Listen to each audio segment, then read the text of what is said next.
Bom dia a todos. Hoje é dia 20 de maio de 2025. Declaro aberta a sessão da segunda Câmara Julgadora do Tribunal de Impostos e Taxas. Hoje, na composição da Câmara, eu como presidente, Dr. Argos Gregório como vice-presidente, Samuel de Oliveira Magro e Marcos Luiz Silvestre, em substituição a Daniela Rodrigues. Pela representação fiscal, Luciana Carvalho Duarte. Temos 3 processos em pauta, 2 inscrições para sustentação oral. Vamos iniciar o processo Podemos iniciar o processo pelo primeiro da pauta, Requite Bexinger, acho que é assim que, não sei se é assim que pronuncia, do Brasil é limitada, o AIN é o 4.102.732. Eu sou o relator, está aqui para sustentar oralmente a doutora Bruna Dias Miguel. Eu vou fazer um breve relatório, em seguida eu abro a palavra à ilustre advogada para a sustentação oral. Muito bem. Nós temos aqui, são 2 acusações fiscais, falta de pagamento de ICMS ST por venda interestadual simulada, conforme apurado pelo fisco, e que, conforme apurado pelo fisco, foram vendas internas. O item 2 é falta de pagamento do ICMS próprio, diferença de pagamento de ICMS próprio. Venda interestadual também simulada, que, conforme apurado pelo fisco, as vendas foram internas. Essas são as acusações fiscais. O contribuinte apresentou defesa em primeira instância, depois a primeira decisão de primeira instância foi anulada para que fosse analisada outras provas.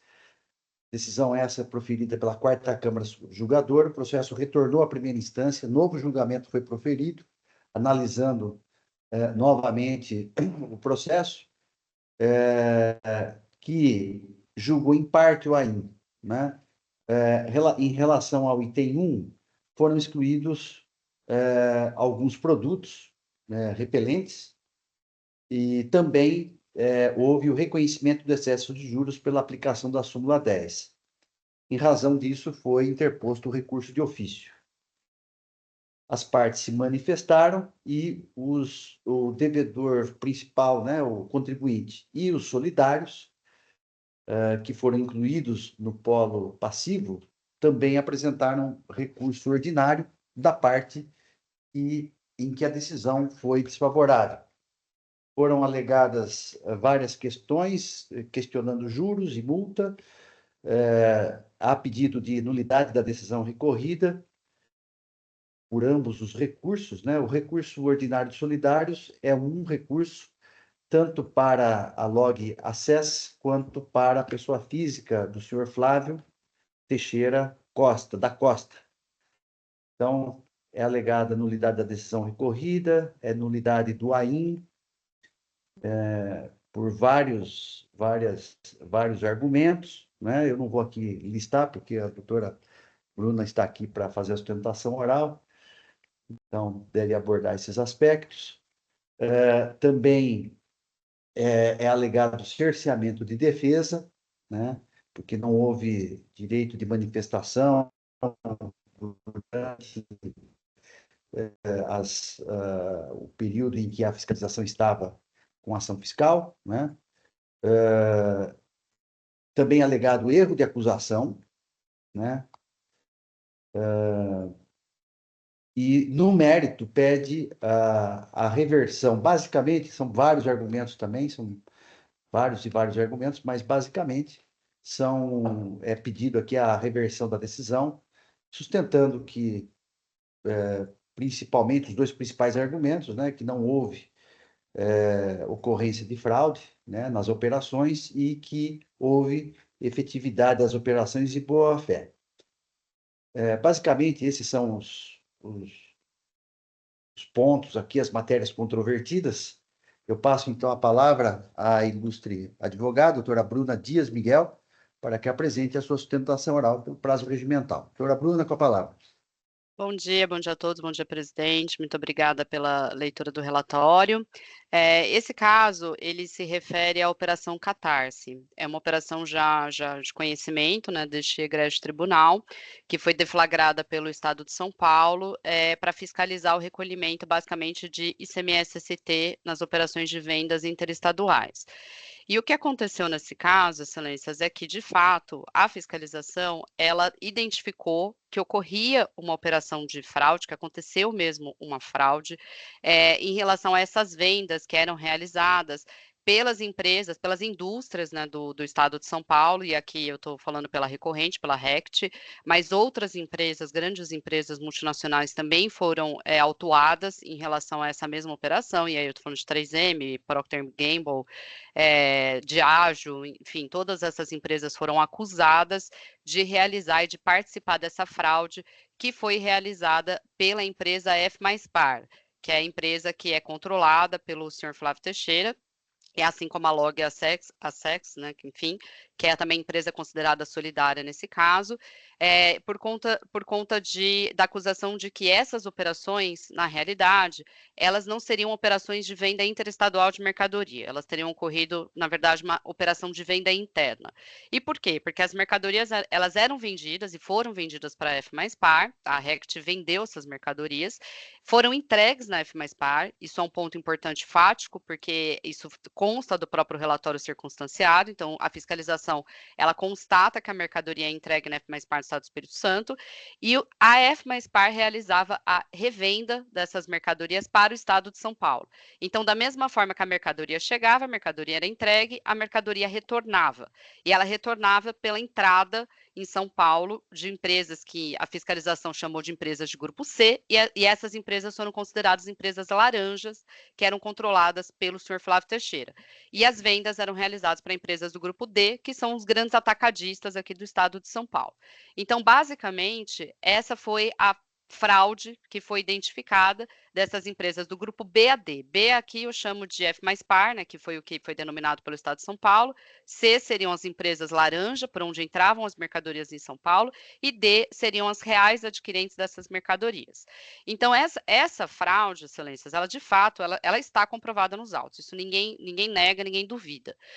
O grande ponto aqui é qual é a participação e a materialidade da acusação em relação à RECT, em relação à recorrente. E é esse o ponto que não está comprovado, com todo respeito, pela douta fiscalização.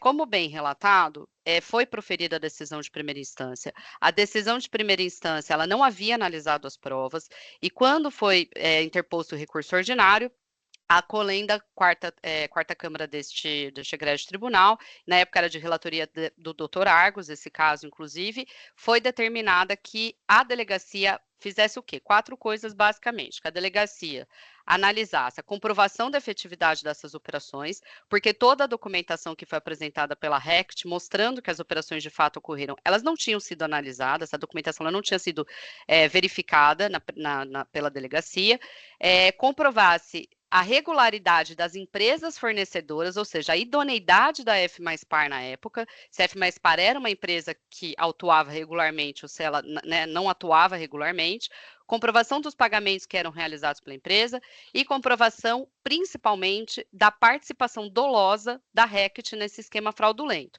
E por que essa parte ela é tão importante? Porque a fiscalização, quando ela lavra o auto de infração, ela o faz desconstituindo as operações de venda interestadual, com base no artigo 84A da Lei 6374 de São Paulo, que é a lei, o dispositivo que possibilita vocês considerar negócio jurídico quando você estiver diante de fraude.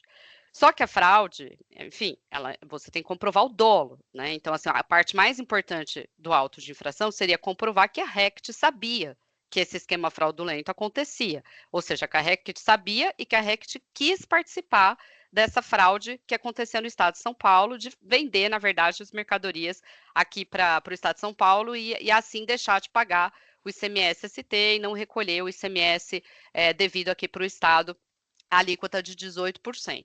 Só que essa prova não existe, excelências, com todo respeito. E o que aconteceu é que quando o processo retornou para a primeira instância, e aí a gente analisa a decisão de primeiro grau de novo, o que se verifica é que em vários trechos da decisão, a delegacia estava convencida da fraude, e a delegacia estava convencida de que a recorrente teria participado. Então, a delegacia alega em vários pontos da decisão recorrida que os documentos que foram apresentados pela recorrente seriam documentos artificiais, documentos que foram praticamente elaborados para compactuar, para ludibriar o Estado de São Paulo, a fiscalização, em relação a essas operações que foram realizadas de venda. Então, o comprovante de pagamento. Mas o pagamento ele não era realizado pela F mais Par, o pagamento era realizado pela empresa do grupo D. Então, por isso a RECT sabia que, na verdade, a operação não era com a F mais Par. A RECT não sabia que a operação não era com a F mais Par, porque a compra era realizada pela F mais Par, a F mais Par fazia o pedido de compra, a F mais Par era uma empresa cadastrada e ela só foi declarada inidônea em São Paulo em 2022, ou seja, mais de 5 anos depois que as operações dos fatos geradores aqui desse processo, que foi de 2015 a 2016, toda a documentação de transporte foi apresentada, frete pago, mercadoria entregue. Então, toda essa robusta documentação, ela está no processo.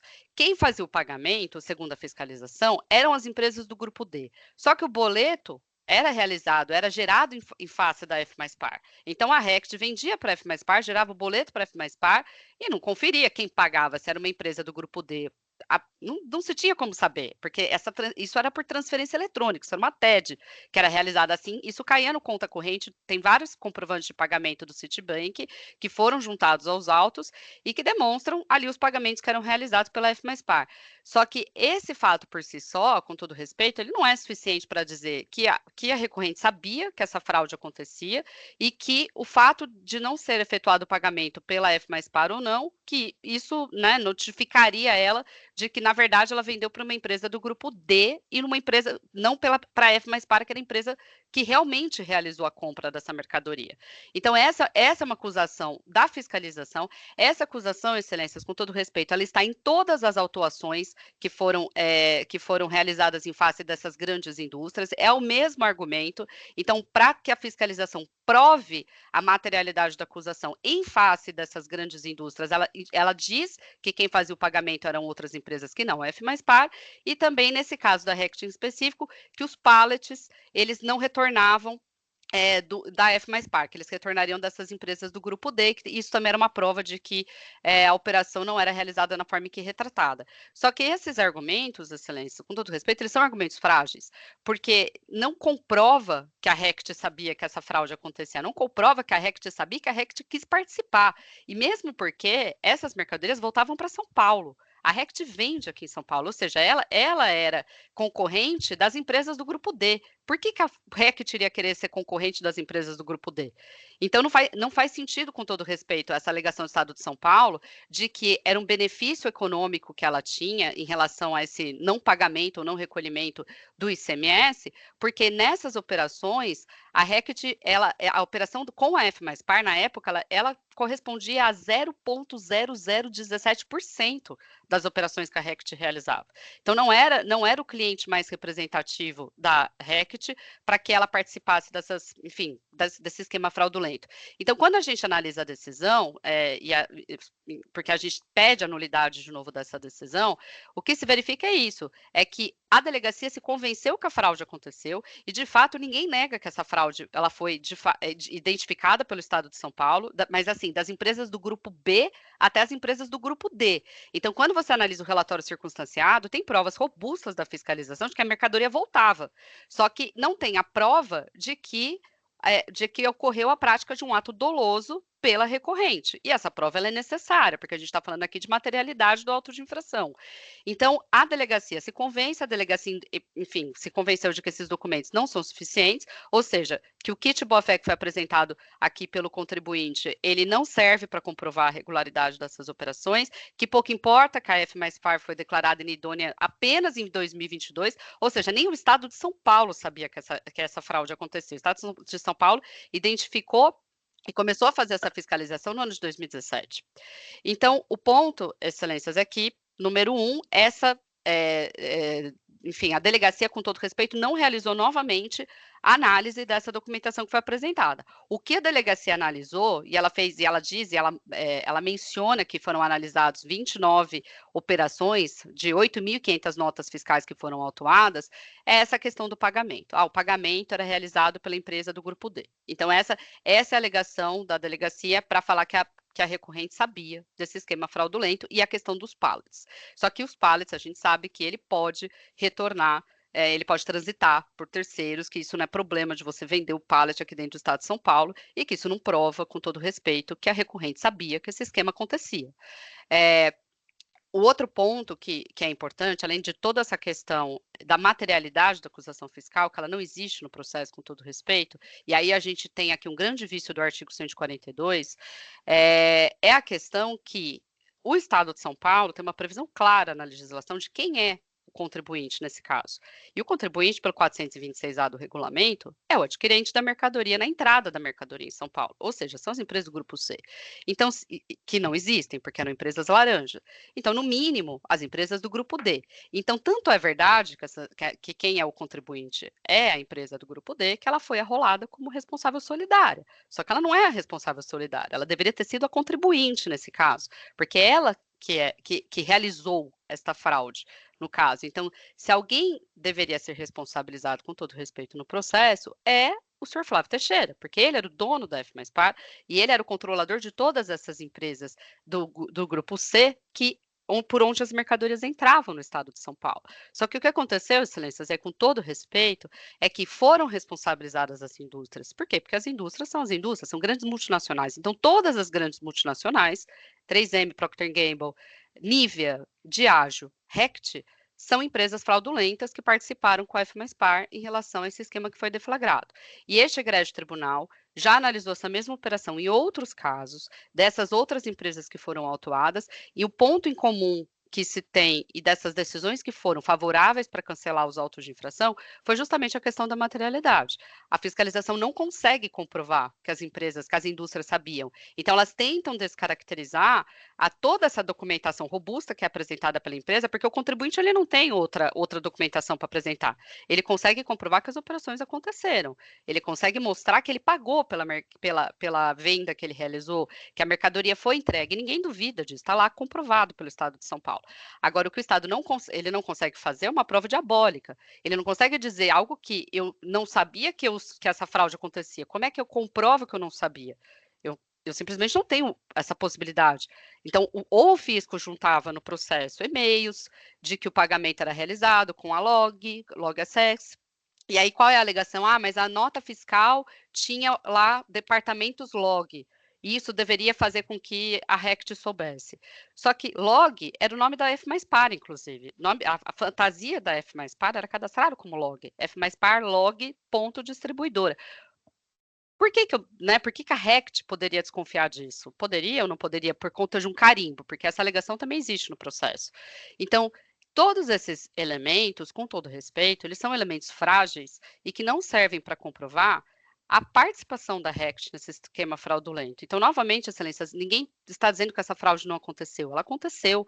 Só que o que se está dizendo aqui, reforçando, é que a documentação que o contribuinte apresentou, ela comprova que as operações de fato aconteceram na forma em que foram constatadas, que foram declaradas na documentação fiscal, que é a única prova que o contribuinte consegue fazer nesse caso, mas não comprova que ele participou.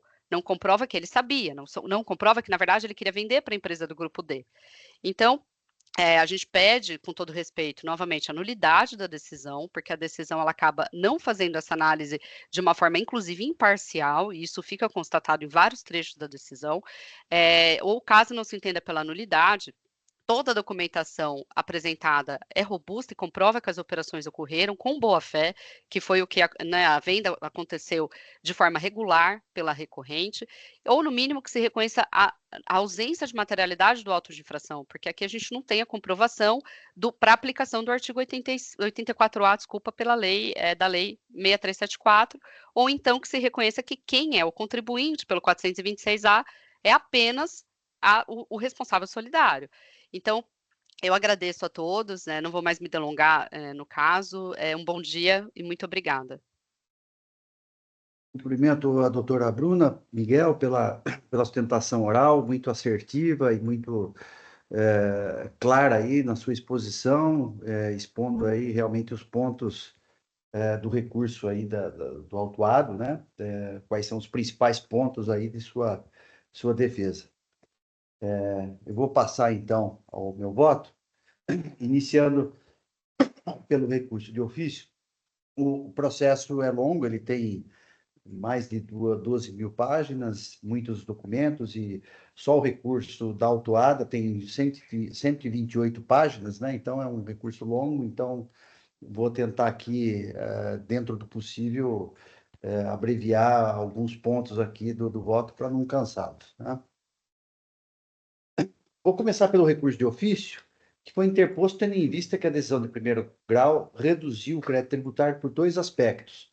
Excluiu os produtos Replex, Super Replex, são vários produtos que são repelentes, e também reconheceu o excesso de juros da súmula 10. Eu estou negando provimento ao recurso, entendendo que a decisão do primeiro grau nesse aspecto foi correta, né? E tem aqui a manifestação da representação fiscal concordando com o improvimento do recurso, então passo então a análise do recurso ordinário, né? Então, eu conheço e nego provimento ao recurso de ofício. Com relação ao recurso ordinário do contribuinte, né, do autuado, eu não estou conhecendo da questão da ilegalidade do cálculo da multa sobre o crédito tributário atualizado, em razão da súmula 10, e também a questão da confiscatoriedade da multa fiscal, por força do artigo 28 da Lei 13.457. Com relação às preliminares, o contribuinte alega a preliminar da decisão recorrida, na medida em que não teria sido dado total cumprimento ao quanto determinado pela quarta Câmara Julgadora. A decisão de primeiro grau hostilizada teria deixado de analisar adequadamente fundamentos e provas acostados ao presente processo, haja visto que é inegável a boa-fé e efetividade das operações. O argumento do recorrente não procede. Efetivamente, a decisão recorrida analisou a miúdos todos os aspectos da boa-fé e a questão da efetividade das operações, assim como as provas colacionadas pelo recorrente, tais como os documentos fiscais, transporte, tratativas, pagamentos via TED, concluindo pela procedência dos lançamentos fiscais. Conferir folhas 11.974 a 11.983, itens 88 a 122, que aqui eu transcrevo integralmente e também destaco, sublinho os trechos que eu entendo que são relevantes aqui para demonstrar que esses aspectos foram abordados pela decisão recorrida de uma forma ou de outra. Pelo quanto destacado acima, estou voltando ao meu voto. Verifica-se que a decisão recorrida não descurou de apreciar os pontos determinados pelo acordo da quarta Câmara Julgadora, item 101 da decisão recorrida. Há outros aspectos que o recorrente questiona e discorda da decisão recorrida. A aplicação do artigo 84-A da Lei 6374/89 é matéria de mérito, que, mediante interpretação das provas, o órgão julgador poderá examinar se o substrato fático probatório dos autos revelam ou não a ocorrência de fraude, dolo ou mesmo a efetividade das operações.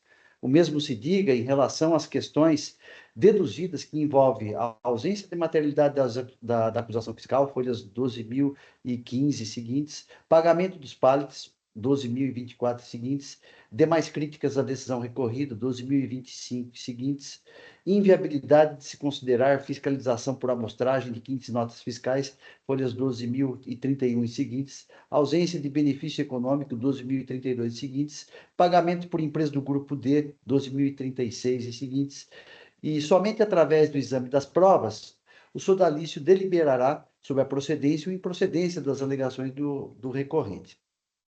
E mais, comungando com o entendimento da decisão recorrida, é pertinente registrar que a fiscalização pode ser feita por amostragem nos termos do artigo 22, inciso 3 da Lei 13.457. Além do mais, conforme consta na resposta à notificação fiscal, folhas 1470 a 1472, foi autuada quem apresentou as 15 notas fiscais para apresentar o pagamento das operações, de modo que considerar tais documentos como prova para fins do livre convencimento do órgão julgador não tem o condão de anular a decisão proferida a teor do artigo 38 da Lei 13.457, nem mesmo os lançamentos fiscais. Sem embargo, para a apuração da integralidade do crédito tributário, para a verificação do envolvimento doloso da recorrente e dos solidários, foram considerados todos os documentos dos autos e não somente as 15 notas fiscais. Cumpria a recorrente juntar aos autos todas as provas admitidas de direitos para inquirir as acusações fiscais. No que tange à ausência do benefício econômico por parte do contribuinte para a prática do ilícito fiscal, independe da verificação desse aspecto, bem como do prejuízo horário ou da intenção do sujeito passivo, força dos artigos 36 e 142 do CTN, considerando o princípio da legalidade tributária, não sendo o caso de nulidade da decisão recorrida ou de cancelamento do auto de infração, que desde já resolvo. Em certa medida, portanto, todas essas matérias que se confundem com o mérito foram abordadas pela decisão recorrida.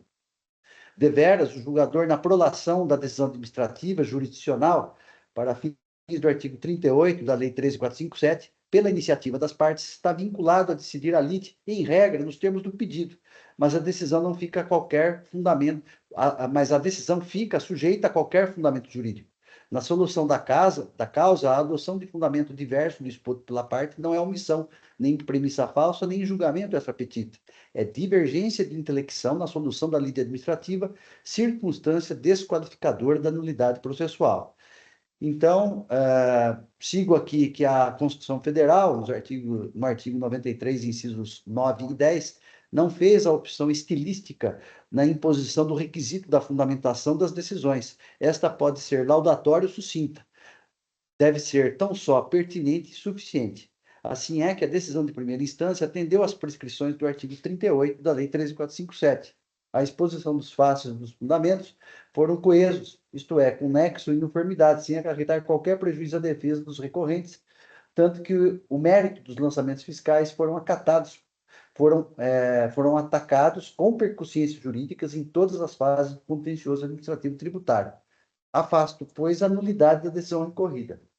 O recorrente também alega nulidade do auto de infração conforme folhas 12.061 e seguintes, sob o argumento de falta de enfrentamento dos fundamentos sobre a precariedade do trabalho fiscal e por falta de análise das provas do processo em violação ao artigo 142 do CTN. Aponta, mais uma vez, a questão da efetiva operação mercantil com a empresa F mais Par, a falta de notificação para esclarecer os pagamentos regulares, bem como que o auto de infração está lastreado em premissas, suposições e presunções. Ora, se infere que tais argumentos, embora deduzidos do mérito do recurso, se repetem ou se confundem com as matérias já alegadas em preliminar. São questões de mérito que serão analisadas em conjunto. Com efeito, não se verifica nulidade da decisão recorrida, nem nulidade do auto de infração por falta de materialidade ou de motivação em provas, pelo menos para fins de atendimento dos requisitos formais do artigo 34 da Lei 13.457. Quanto ao alegado cerceamento de defesa, não tem qualquer subsistência jurídica.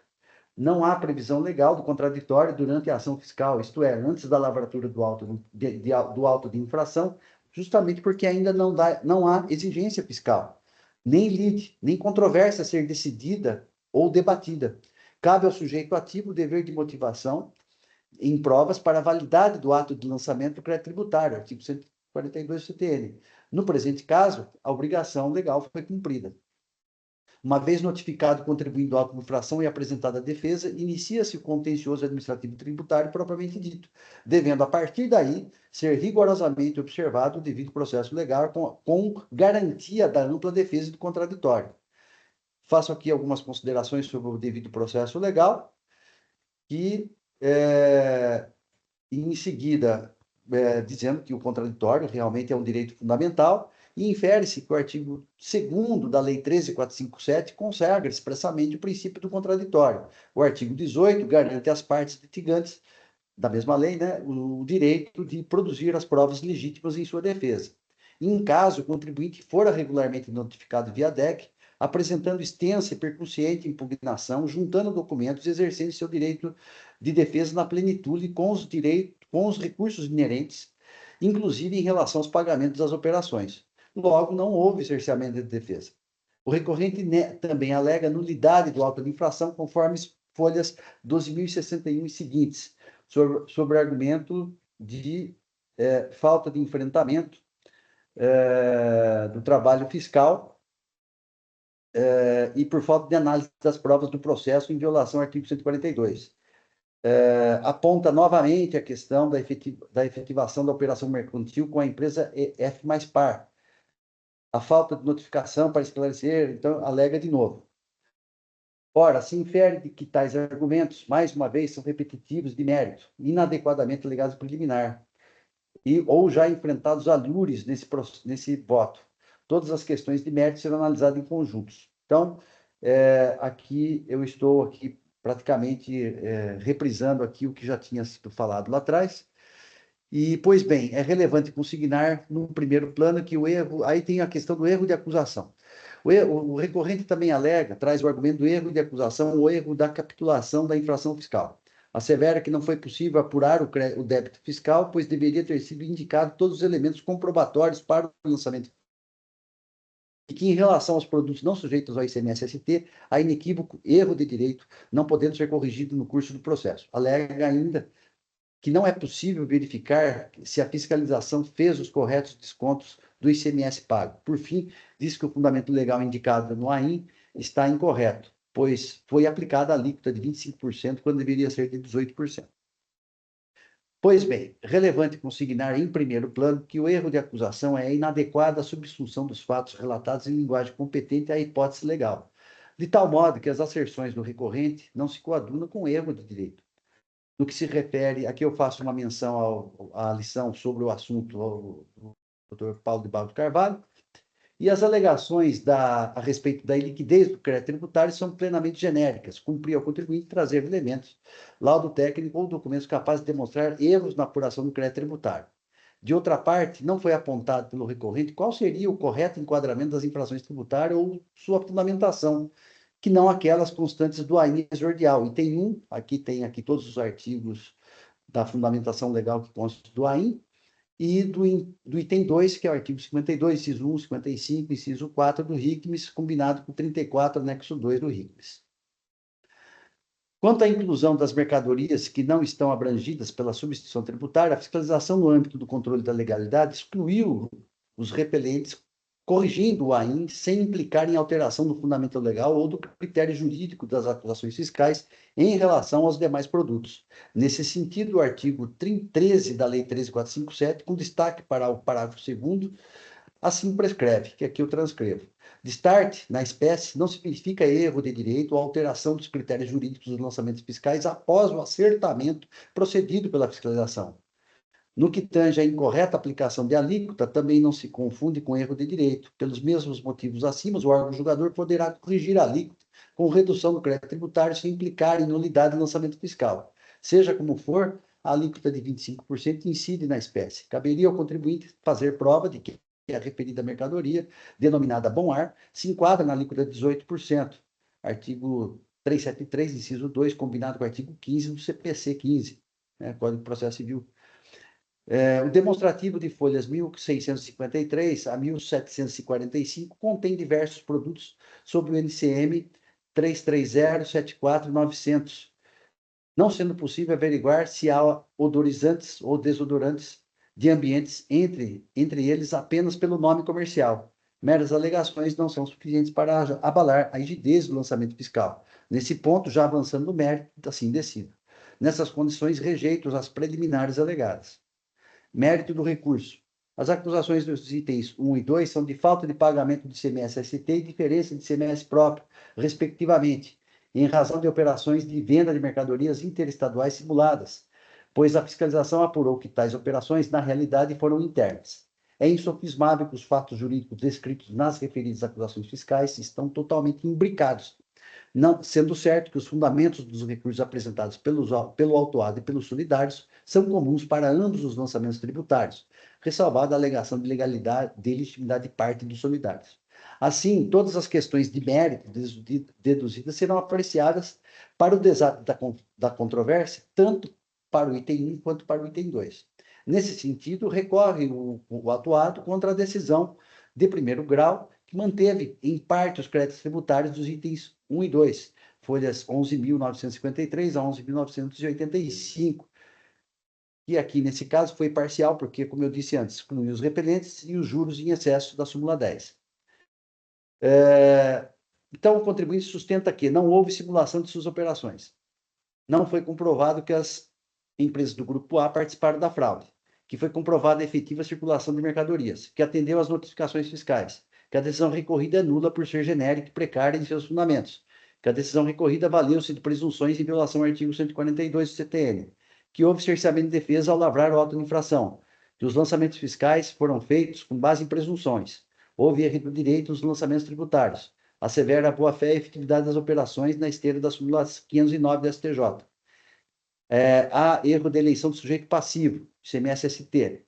Impossibilidade de desconsideração das operações com base no artigo 84A da Lei 6374/89 e do artigo 264, parágrafo 4º do RICS. Os juros e a multa são ilegais, ainda que em parte. Em contrarrazões ao recurso ordinário, a combativa representação fiscal pede a rejeição das preliminares por falta de amparo legal. No mérito, pugna pelo improvimento do apelo diante das provas que comprovam as acusações fiscais, conforme fundamentos de folhas 12.188 a 12.228. O efeito se infere da controvérsia instaurada que o contribuinte, através de extenso recurso, traz miríades de argumentos e contrapontos às conclusões da fiscalização e aos termos da decisão recorrida, mas fundamentalmente para sustentar duas teses básicas, que não ocorreu ou não foi demonstrada a fraude, não podendo a fiscalização desconsiderar as operações realizadas maiormente em relação a empresas do Grupo A, que estão comprovadas a boa-fé e a efetividade das operações em relação à autuada. Passo ao exame das asserções da parte recorrente. Antes de tudo, é importante registrar que, se tratando de prova do dolo, da fraude, da simulação ou da dissimulação, a tarefa não é fácil. Não há que se falar em má-fé de qualquer ato do contribuinte, ainda que consciente. De acordo com o artigo 18, inciso 1 do Código Penal, o dolo é a vontade livre e consciente de realizar a conduta típica e antijurídica, visando o resultado almejado ou que tenha assumido o risco de realizada diante da previsibilidade do resultado. Para o direito tributário é necessário apenas o dolo genérico, podendo haver também o dolo específico, sendo este que se traduz no ânimos de praticar determinada conduta ilícita específica, que não se confunde com a mera intenção do agente. Faço aqui algumas considerações a respeito da finalidade de um ato e o dolo na prática de um ato, Marco Aurélio Greco. Então, justificando, então, por que a presença do dolo, da fraude, da simulação deve ser suficientemente robustamente comprovada. Caso contrário, qualquer infração fiscal praticada poderia ser presumidamente dolosa. A professora Maria Rita Ferragutti propõe interessante solução para a prova da fraude, do qual adoto. Pelo que se chama de dinâmica da fraude, a prova não recairia só sobre a intenção do agente em si, mas sobre a circunstância dos fatos e as características dos atos por ele praticado. Trago aqui trecho da referida doutrina. Com efeito, tendo por base a referida teoria, passo a analisar o apelo do particular no que diz respeito a alegar a inexistência das infrações fiscais pela efetividade das operações, normalmente a ausência de simulação das operações e o dolo por parte do autuado. Digno de encômios, o trabalho fiscal de apuração e a comprovação da complexa fraude tributária restaram sobejamente demonstrados. O elenco probatório é suficiente para legitimar os lançamentos fiscais e a inclusão do contribuinte e dos solidários do polo passivo da relação tributária. Verifico pelo elenco probatório dos autos que o presente AIN é resultado da operação Cartaz, tendo sido analisadas supostas operações interestaduais de venda de mercadorias para empresas F+Par e Paulistana, sediadas nos estados do Espírito Santo, Goiás, Tocantins, no Distrito Federal, coordenada pela Assistência de Inteligência Fiscal, que constatou fraude estruturada, visando causar prejuízo ao erário público estadual bandeirante. Para tanto, foram colhidas as provas que instruíram o presente auto de infração para fins de motivação dos lançamentos fiscais, que são os seguintes. Aqui eu relaciono desde do relatório circunstanciado até o demonstrativo de cálculo sintético de folhas 1746. Relaciono um por um. A simulação restou demonstrada por vários aspectos. Foram comprovadas vendas casadas, conforme se vê dos documentos fiscais denominados NF1, NF2 e NF3, devidamente listados, consta que as empresas do Grupo A, fabricantes e importadoras paulistas, emitiam notas fiscais com destino às empresas B, que emitiam notas fiscais posterior em F2 das empresas B, F mais par e paulistana para as empresas C. E ainda outras notas fiscais da empresa C para a empresa D, que vendiam para varejistas localizados no estado de São Paulo. Conferir relatórios circunstanciados, folhas 11/29, relatórios de folhas 229 a 1468, listagens de folhas 1612, 1633 e de folhas 1634 e 1652. As empresas do Grupo A figuravam como fabricantes de produtos sujeitos ao ICMS-ST que realizavam as supostas vendas interestaduais de mercadorias. As empresas do Grupo B foram controladas pelo senhor Flávio Teixeira da Costa, é figura central na execução da fraude estruturada. Este indivíduo controlado direta e indiretamente as empresas F mais Par, que recebeu grande parte das mercadorias, e a empresa paulistana, todas localizadas em outros estados da federação, que aqui eu listo todas elas. Após quebra do sigilo fiscal de Demerval Valentim dos Santos, ficou demonstrada que se tratava de laranja do senhor Flávio, pois não tinha capacidade econômica para integralizar o capital nem realizar negócio jurídico das referidas empresas. As empresas do Grupo C, ou seja, 22 empresas atacadistas paulistas, controladas direta e indiretamente pelo senhor Demerval, figuravam como atacadistas responsáveis pelo recolhimento do imposto na forma do artigo 426-A do RICMS, pois as empresas F mais Par e Paulistana, adredemente, se estabeleceram em outros estados sem acordo com o estado de São Paulo, tudo isso para que fosse possível atingir o escopo da estrutura fraudulenta e engendrada. Os ínfimos recolhimentos realizados após a deflagração da Operação Cartaz não descaracteriza a comprovação da fraude. No âmbito das empresas do Grupo C, instaurou-se o procedimento de nulidade de inscrição estadual de 22 empresas em Textilha, através do processo número tal, que foi levado a efeito regularmente. Assim, legítima a desconsideração de todas as vendas das empresas do Grupo B para o C e também as vendas das empresas do Grupo C para o D, por simulação das operações. As empresas do Grupo D são atacadistas paulistas também controladas, direto ou indiretamente, pelo senhor Flávio Teixeira da Costa, mesmo controlador da F mais Par, que foram alvo de diligências fiscais em outros estados. Constatou-se que as empresas do Grupo D, após receber as mercadorias das empresas do Grupo C, realizavam a revenda de diversos varejistas paulistas sem o pagamento de ICMS e do ICMS-ST. Eis aqui a vantagem econômica com prejuízo ao erário, ao contrário do alegado pelo recorrente. Outra evidência foi o fato de que, num primeiro momento da fraude estruturada, até o ano 2010, isso foi considerado para contextualizar a fraude, né? Porque é um período que não faz parte do AIM. Nas vendas das empresas paulistanas do Distrito Federal, as mercadorias não chegavam a transitar por aquela unidade federada, de tal modo que as empresas do Grupo A não poderiam alegar desconhecimento da simulação das vendas interestaduais foram remetidas pela própria empresa do Grupo A aos destinatários paulistas. Porém, as operações, após o ano de 2010, havia efetiva ocorrência do trânsito das mercadorias em outros estados, mas, para mascarar as operações, como se regulares fossem, os estabelecimentos de destino eram meros entrepostos sem espaço físico para armazenagem ou logística, onde as mercadorias de remessa de A para B, de retorno dos mesmos produtos B para C, eram simplesmente trocadas e os caminhões retornavam para o estado de São Paulo com as mesmas cargas anteriormente remetidas. E aqui eu praticamente transcrevo o que está no relatório circunstanciado e na decisão recorrida.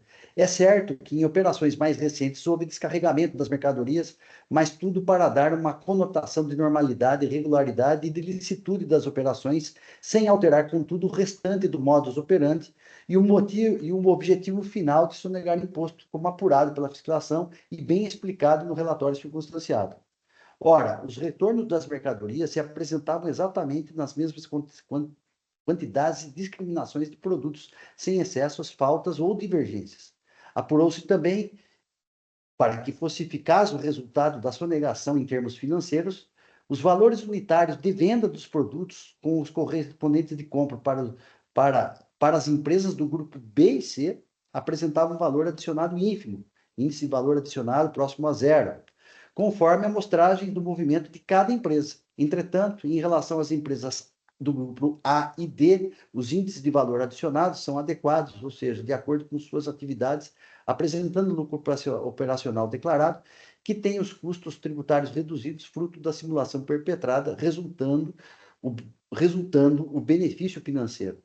Desse modo, as supostas vendas igualavam os custos de aquisição das mercadorias, com a adição de valores insuficientes para cobrir os custos de transporte, de tributação e demais custos fixos de operações das atividades empresariais.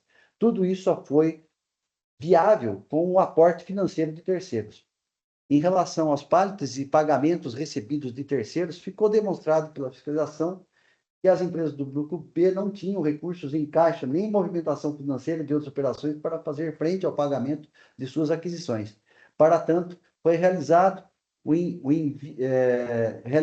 envio, aqui eu escrevi errado aqui, um errinho, o envio de recursos e pagamentos pelas empresas do grupo A em manifesta confusão patrimonial, como soe acontecer, até porque todas elas eram controladas de alguma maneira pelo senhor Flávio. Destaco, nesse sentido, trecho do relatório circunstanciado de folhas 14.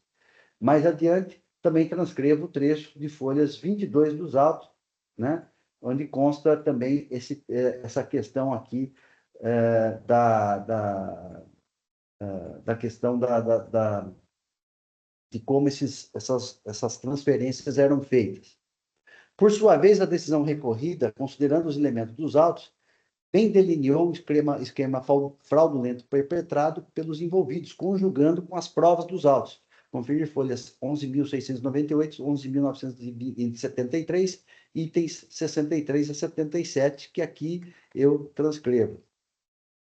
Diante do conjunto fático probatório, a fraude foi comprovada. As operações nitidamente tiveram o escopo de simular vendas interestaduais a despeito de documentos tendentes a demonstrar a efetividade das operações.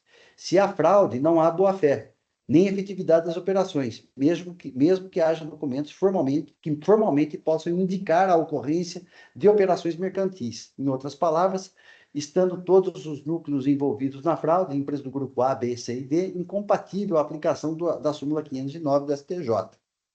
Mesmo assim, verifica-se que a prova dos pagamentos é precária. Foram juntados os relatórios de títulos liquidados do Bank of America e Citibank, mas não extratos bancários.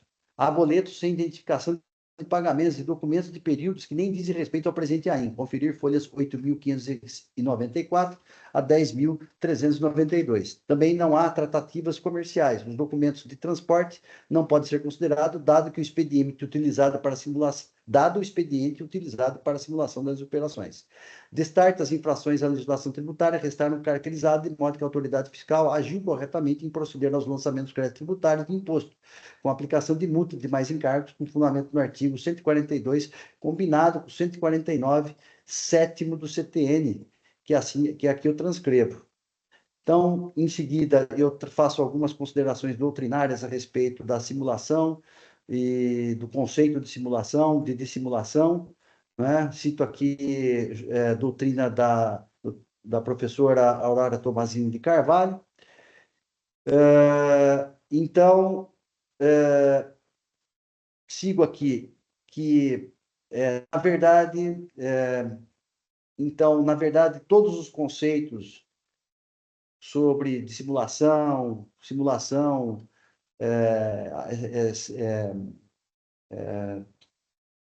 abuso de forma, né? Todos eles conduzem à simulação ou são propriamente, em última análise, simulação. Basta saber se é lícito ou ilícito. Em todas as modalidades, há um emprego intencional de artifício do sujeito passivo visando enganar o físico para obter vantagem, alguma vez vantagem legal ou financeira. Assim, penso que é de ser aplicada a hipótese do artigo 116, parágrafo único do CTN, combinado com o artigo 84-A da Lei 6374/89. Ainda que não fosse o caso de incidência das referidas normas, se há ilícito mediante atos simulatórios, como acontece no presente caso, incide também a regra do artigo 149, inciso 7º do CTN, independentemente ou não da aplicação do parágrafo único do artigo 116 do CTN. Então, diante de tais fundamentos, eu estou mantendo os itens 1 e 2 do AIM. No caso do recurso ordinário dos solidários, também eles alegam os mesmos argumentos de questões de multa confiscatória, ilegalidade do crédito da multa atualizada, né, que eu não estou conhecendo. Também aduzem preliminares de decisão recorrida por violação precisa da verdade material, uma vez que foram apontadas premissas que infirmam as acusações fiscais, mas o órgão julgador teria deixado de determinar a dilação probatória para apurar melhor os fatos. Os recorrentes também alegam que a decisão recorrida deixou de enfrentar todos os argumentos de defesa dos solidários, destacando as seguintes matérias, as folhas 12.140, que aqui eu transcrevo. Com efeito, todas essas matérias já foram apreciadas nesse voto quando da apreciação do recurso ordinário do autuado, cujos fundamentos me reporto para não ser repetitivo. A decisão recorrida, como dito a Lures, atendeu aos requisitos do artigo 38 da Lei 13.457. Todos os argumentos e provas foram considerados pelo órgão julgador monocrático, não havendo qualquer eiva capaz de comprometer o deciso formalmente. Se as provas são ou não suficientes para a comprovação das infrações fiscais da fraude, ou para a aplicação do 84A da Lei 6374/89 e do artigo 116, parágrafo 1 do CTN, são questões de mérito a serem apreciadas no momento oportuno. Por outro lado, sem interpretação das provas e suas premissas são equivocadas, este colegiado, na condição de instância superior, pelo disposto do artigo 26 da Lei 13.457, irá revisar a decisão recorrida nos limites do pedido recursal, mantendo-a ou reformando total parcialmente ou então convertendo o julgamento em diligência. Assim, forçoso que não há nulidade a ser reconhecida. Não obstante, os solidários foram desatentos ao alegar que a decisão recorrida não apreciou excesso de juros. Na verdade, as matérias foram apreciadas, as folhas 11.983 a 11.984, itens 125 a 133, inclusive acolhendo o excesso de juros no termo da súmula 10, que foi objeto do recurso de ofício. É de clareza meridiana que as preliminares devem ser rejeitadas. Mérito recursal dos solidários. Relembro aqui os termos da acusação fiscal dos itens 1 e 2. A empresa Log Access e o senhor Flávio Teixeira da Costa foram incluídos no polo passivo como solidários pela participação ativa e por terem conhecimento da fraude perpetrada, no termo do artigo 124.1, artigo 11, inciso 11 e 12 do RICS. No apelo, alegam impossibilidade de aplicação do Instituto da Solidariedade previsto no artigo 124 e 135, 3 do CTN, pela ausência de dolo, fraude ou excesso de poderes. Não há comprovação do esquema fraudulento, que as operações ocorreram e que os critérios adotados pela fiscalização não podem autorizar a desconsideração da efetividade das operações. Questiona a legalidade dos juros da multa. Desde já, registro que as alegações recursais de falta de comprovação da fraude e de que as operações ocorreram são improcedentes. Para tanto, me reportam os fundamentos desse voto já lançados sobre os temas. Há provas suficientes da fraude estruturada, de modo que é plenamente inaplicável a súmula 509 do STJ.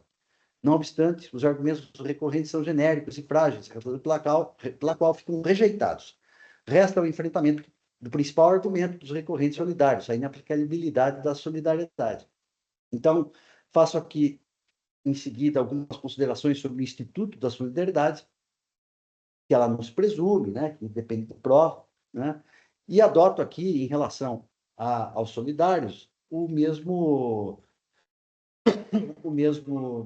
critério de apreciação das provas, né, que é a dinâmica da fraude, que eu já disse anteriormente, de modo que, consoante os fundamentos já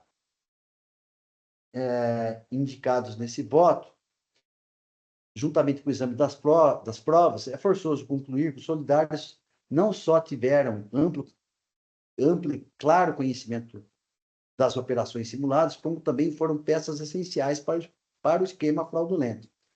O solidário Flávio Teixeira da Costa controlava tanto as empresas do Grupo B quanto a empresa do Grupo D. E a Log Access participou ativamente como real destinatária das mercadorias, coordenando as operações de acordo com a documentação fiscal, bancária e pagamentos realizados entre empresas, o que denota interesse comum na situação geradora da obrigação tributária. As demais empresas envolvidas eram, no mínimo, controladas indiretamente pelo senhor Flávio.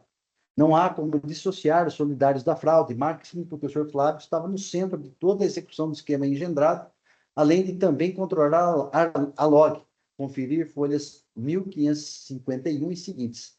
Cabe mencionar a decisão recorrida sobre os aspectos determinantes da responsabilidade tributária dos solidários, folhas 11.973 a 11.974, que aqui eu transcrevo.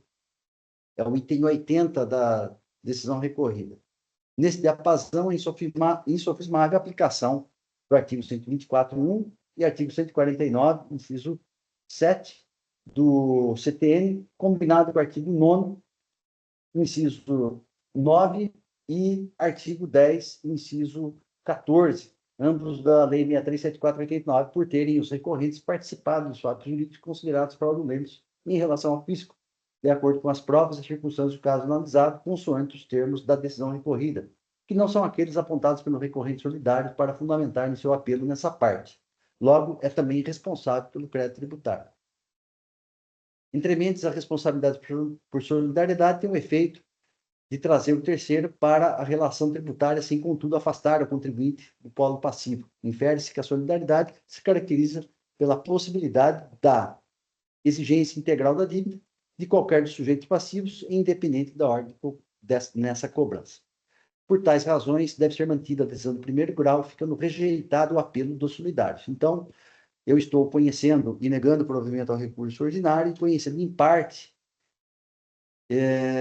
os recursos ordinários, nessa parte conhecida, negando o provimento nos termos do fundamentado. Esse é meu voto. Deixo, então, aqui para que os senhores possam, então, debater. O processo está em discussão.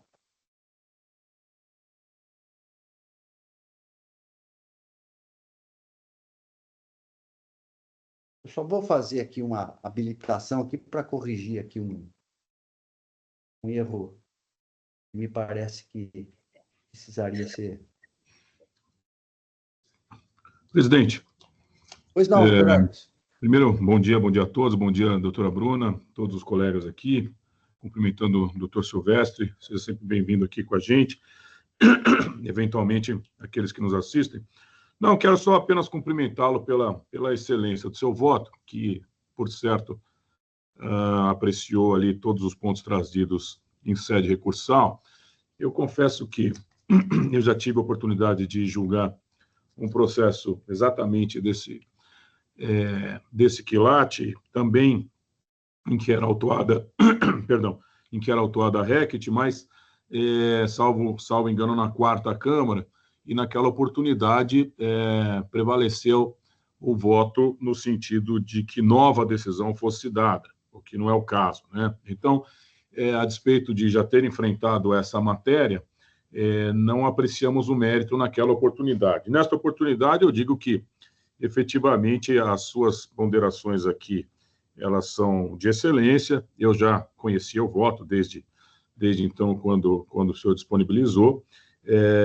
Mais uma vez, parabenizo e digo que vou acompanhá-lo integralmente pelas razões trazidas aqui. Realmente, elas são, ao meu sentir, sólidas o suficiente pela manutenção do auto de infração nos termos aí do seu voto. Portanto, cumprimentando, já anuncio aqui que vou acompanhá-lo, presidente. Obrigado, doutor Argos.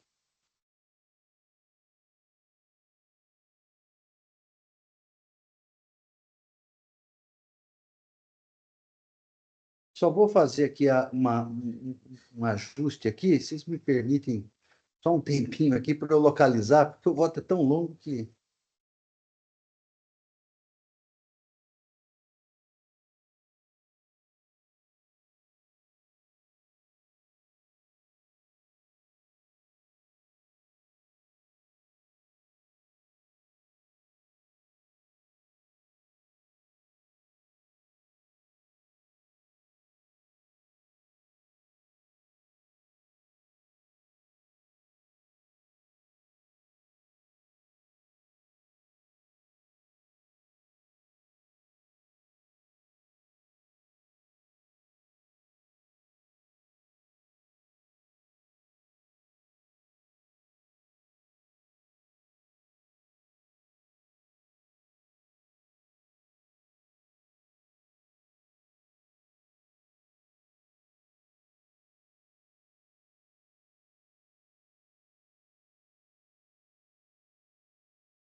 Tem um trecho aqui que está repetitivo, eu só vou.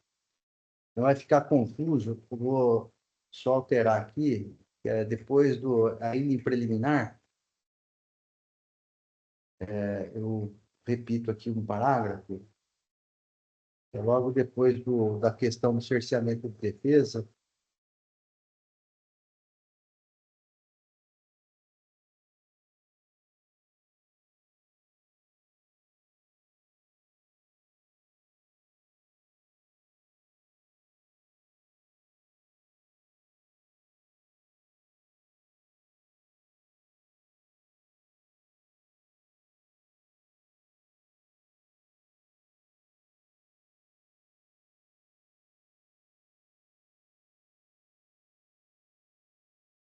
Um minutinho só que eu já vou.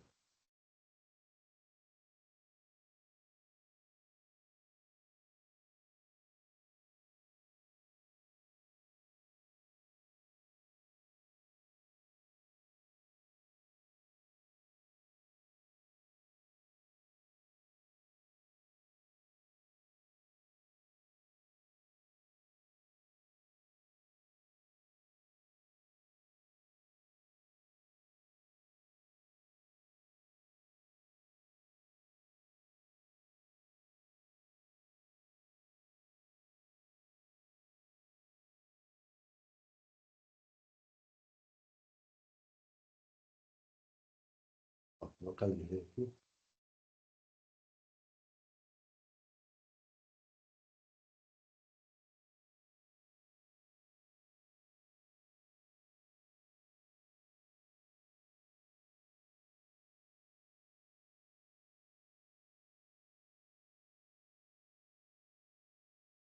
Só mais um erro de digitação, pronto, já termino tudo.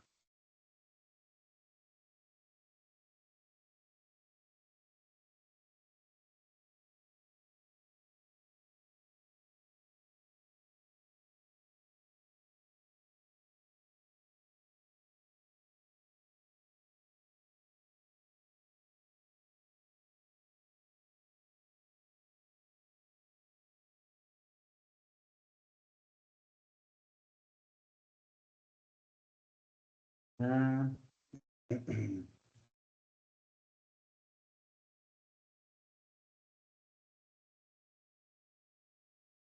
ah, ó, chegando ali.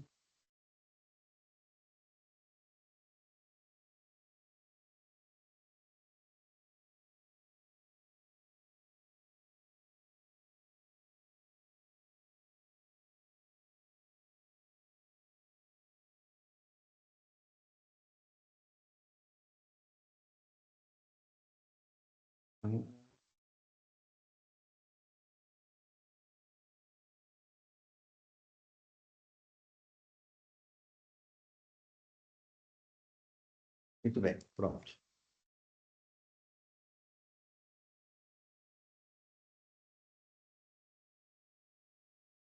Bom, já fiz as correções aqui, desculpe aí a demora, mas era necessário aqui para evitar qualquer tipo de questionamento. Então, não havendo mais inscritos, eu estou encerrando os debates. Eu peço que os senhores juízes confirmem presença para quórum de votação.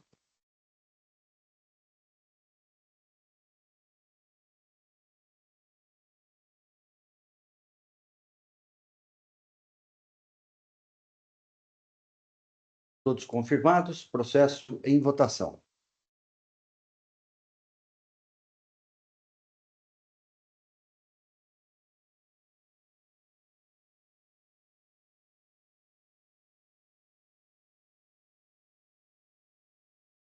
Votação encerrada, proclamo o resultado do julgamento. Recurso ordinário do autuado e dos solidários conhecidos em parte e improvidos e recurso de ofício conhecido e negado provimento à unanimidade. Esse é o resultado final. Cumprimento mais uma vez a doutora Bruna pela excelente sustentação oral e obrigado pela paciência. Obrigada, imagina, imagina, presidente. Obrigada a todos, eu desejo uma ótima sessão. Bom dia. Obrigado, bom dia. Bom dia, licença. Passamos, então, ao próximo processo da pauta. Magazine Luiza S.A., o AIN ao 5, 051 564. O relator é o Dr. Argos Magno de Paula Gregório. É um recurso de ofício, né? Está aqui para sustentar oralmente o Dr. Rubens Luiz Ponton Quaglio. Passo, então, a palavra ao ilustre relator para que apresente seu voto. Em seguida, eu abro a palavra ao Dr. Rubens. Dr. Argos, com a palavra. Obrigado, presidente. Cumprimento aqui o Dr. Rubens, seja bem-vindo. Presidente, eu vou só fazer, se o senhor me permitir, um brevíssimo resumo aqui, para uma vez que haverá sustentação oral. Então, nesse sentido, este auto de infração, como bem colocado, nos chegou aqui em sede de recurso de ofício. Ele é composto por uma única infração, que é o acreditamento indevido de ICMS, como relatado aqui, devido à operação de entrada de mercadorias para uso e consumo do próprio estabelecimento, nos termos descritos no relatório circunstanciado, conforme se comprova pelos documentos ali acostados. É uma única infração, e o recurso de ofício aqui foi aviado em razão do cancelamento do presente AIM pelo juízo de primeiro grau. Portanto, sem maiores delongas, presidente, eu devolvo a palavra para que, na sequência aqui, o senhor autorize o Dr. Rubens a iniciar a sua sustentação oral. Em brevíssimo resumo, é isso, presidente. Obrigado, Dr. Argos. Passo, então, a palavra ao ilustre advogado, representando aqui o contribuinte, Dr. Rubens Luiz. Dr. Rubens, com a palavra, pelo prazo regimental. Bom dia, agradeço a oportunidade, cumprimento o legislador, os presidentes e demais componentes dessa Câmara e aqueles que nos acompanham hoje. Como bem descreveu o ilustre relator, é um caso de auto de infração por creditamento indevido em razão de uso em consumo. O artigo fundamentado foi o artigo 66, inciso 5, parágrafo 2º do regulamento do ICMS, que dispõe acerca dessa impossibilidade de descreditar de valores relativos à entrada de mercadoria destinada ao uso e consumo próprio. O problema maior reside no erro de subsunção do fato à norma. Como o próprio relatório fiscal comprova, foi anexado às folhas 8 e 10, os créditos lançados pela empresa referem-se exclusivamente a valores creditados a título de ICMS de FAO, uma vez que a empresa entende que, no período em correspondência, não incidiu o ICMS de FAO. O relatório fiscal, ele gasta das duas folhas 90% do seu tempo, das suas razões, fundamentando a respeito da motivação que, inclusive, foi dada, foi explicada pela empresa durante a fiscalização, de que ela estava tomando crédito a respeito do ICMS de FAO. Contudo, a autuação foi fundamentada no artigo 66, que trata do uso e consumo. A própria narrativa fática do fisco, ela é de recuperação de valor pago indevidamente em razão do DIFAL. Não há identidade entre o fato e a norma jurídica aplicada, e esse foi o reconhecimento da decisão de primeira instância. Há um erro grave de subsunção de fato à norma, um vício de origem que gera a nulidade do AIM. A fiscalização, no caso, ela não analisou sequer o destino das mercadorias, não fez apuração técnica concreta sobre destinação dos itens de consumo. Ela trata o tempo todo a respeito de ICMS de FAO, explica por que o ICMS de FAO incide, traz todo o histórico desde a emenda constitucional de 2015 e, no final, ela fundamenta a acusação em uso e consumo próprio. Então, as razões de defesa que foram acatadas pela decisão de primeira instância é de que o lançamento ele exige essa correlação entre fato descritivo, a norma aplicada, penalidade imposta, e aqui houve um desvio de enquadramento, claro, de tipificação jurídica, sem a correspondência dos fatos. O recurso de ofício ele tenta alterar o fundamento jurídico da autuação, admitindo que se trata de ICMS de FAO. Ele tenta reconfigurar a autuação após a lavratura do auto de infração, que é vedado, em razão do princípio da legalidade, do contraditório, da segurança jurídica. Então, a questão é que não se pode normalizar a incoerência entre o que se narra e o que se aplica. A tipificação de uma infração tributária exige a exata correspondência e não um malabarismo interpretativo para justificar o que já foi feito, essa inversão ela não só fere a lógica, mas o próprio princípio do processo legal, o princípio devido processo constitucional. Então, a decisão, ela destaca, ela narra com precisão toda a motivação, toda a acusação, e o recurso de ofício ele tenta dizer, não, mas deu para entender. Desculpa o sincericídio, mas são as palavras que dá para entender pelo recurso. Não, mas deu para entender. A partir do momento que deu para entender, tem a tipificação lá, tá ok. Senhores jogadores, a questão é que afirmar que isso se trata de uso e consumo, quando o processo todo gira em torno de um crédito lançado para reaver tributo pago indevidamente, é simplesmente condenar o contribuinte a algo que ele jamais fez. Se a motivação do lançamento é frágil ou é equivocada, não cabe recurso de ofício fazer um remendo jurídico. O fisco não pode reinventar a acusação depois de que erra a lavratura. Isso não é revisão de mérito, é reconstrução artificial de um fato que jamais existiu. Se a segurança jurídica aqui no caso, ela não é um favor do contribuinte, é um dever do Estado. Você pode validar um auto de infração só porque dá para entender do que se trata. Isso seria transformar o processo tributário em exercício de adivinhação. E, além disso, se admitirmos a validade do lançamento com um erro de enquadramento reconhecido pelo próprio julgador de primeira instância, estamos autorizando o fisco a acusar uma infração e fundamentar por outro, a seu bel prazer. Isso não é tributação. Isso é arbitrariedade. Então, em minhas conclusões, eu tento destacar aqui com o máximo respeito que não se trata apenas de manter uma decisão de primeira instância. Trata-se de dizer com clareza que no contencioso tributário paulista ainda vigora o princípio da legalidade, da coerência, da boa-fé e da segurança jurídica.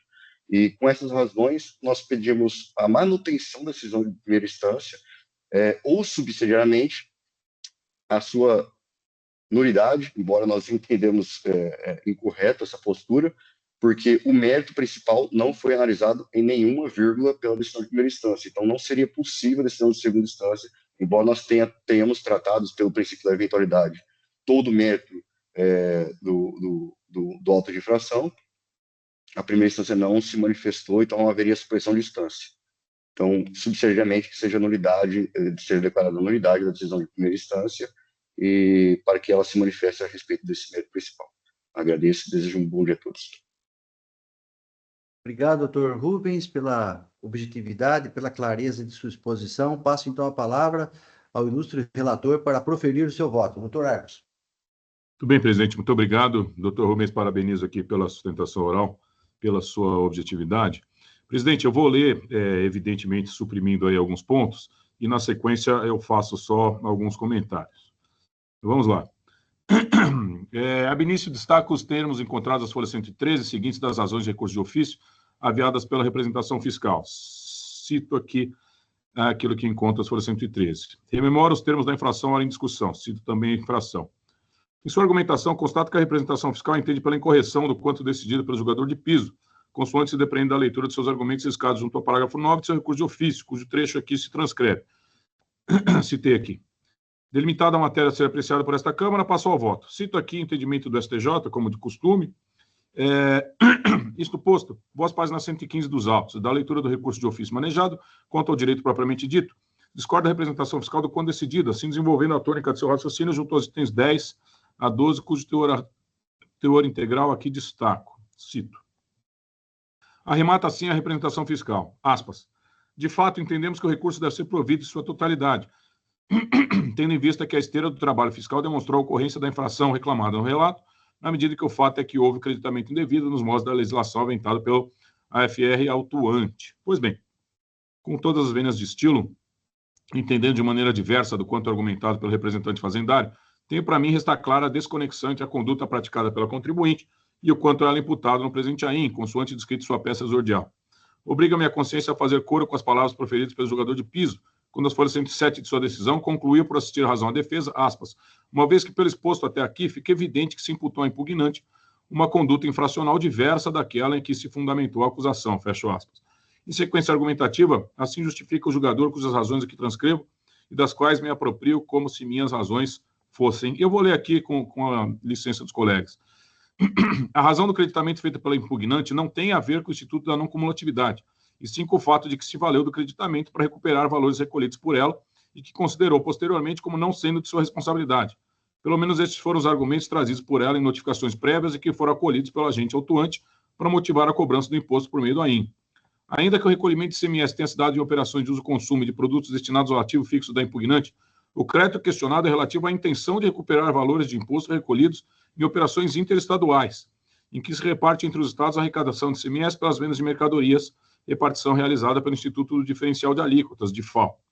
Assim, ainda que tenha sido identificada uma infração à legislação cometida pelo impugnante, os motivos apresentados pelo agente autuante para a lavratura do AIM não guardam relação com o artigo da legislação apontado como infringido, o que denota que não estão presentes elementos suficientes para se determinar com segurança a natureza da infração, conforme determina o artigo 11 da Lei 13457, apresentando-se a este AIM, portanto, nulo.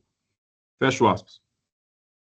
Não há que se aceitar seja presumida a natureza da infração, tampouco se utilizar de expediente interpretativo que desvirtue a realidade dos fatos. Ao menos nesses autos, não há subsunção do fato à norma escolhida pelo AFR autuante quando a lavratura da peça vestibular. A ver, a lavratura do presente AIM deu-se sob a alegação de creditamento indevido de ICMS, nos termos do artigo 66, inciso 5º, parágrafo 2º do RICMES, o qual versa sobre a impossibilidade de creditamento de valores relativos à entrada de mercadorias destinada ao uso e consumo do próprio estabelecimento. Eu grifei. A própria fiscalização descreve já no relato circunstanciado que tais créditos não decorreram da entrada de mercadorias para uso e consumo próprio, mas da apropriação de valores anteriormente pagos indevidamente a título de ICMS de FAO. A penalidade eleita pelo FR autuante como aplicável ao caso concreto foi descrita no artigo 85, inciso 2, a linha J da Lei Paulista 6374, considerando que os créditos se originaram em mercadorias destinadas ao uso e consumo do estabelecimento próprio da contribuinte. Causa espanto se considerar a regularidade do presente feito diante do escancarado descompasso entre a realidade dos fatos e a penalidade imputada à contribuinte. É por tais razões que se mostra imperioso reconhecer o acerto do quando decidido em sede monocrática. A observação adiante rememorada, já incorporada às minhas razões de decidir, consoante anunciado a Lures, é cirúrgica em apontar o que aqui se afirma. Aspas. A razão do creditamento feito pela impugnante não tem a ver com o Instituto da Não Cumulatividade, e sim com o fato de que se valeu do creditamento para recuperar valores recolhidos por ela e que considerou posteriormente como não sendo de sua responsabilidade, fecho aspas. E esse recolhimento deu-se, conforme bem pontuado pela autuada, desde as respostas às notificações, item 4, folhas 19 e 20, cuja explicação foi reiterada tanto em sua defesa, itens 2 e 3, folhas 54 seguintes, quanto em suas contrarrazões recursais, folhas 122 seguintes. Sobre a primeira manifestação da autuada, dadas as folhas 19 e 20, em atenção à notificação número tal, reputo oportuno destacar o trecho transcrito abaixo integralmente. Eu vou ler aqui. Importante informar que os créditos pertinentes a esse cenário são referentes ao ICMS diferencial de alíquotas, recolhido indevidamente em operações nas quais o estabelecimento adquiriu bens para uso e consumo ou destinados à composição do seu ativo imobilizado.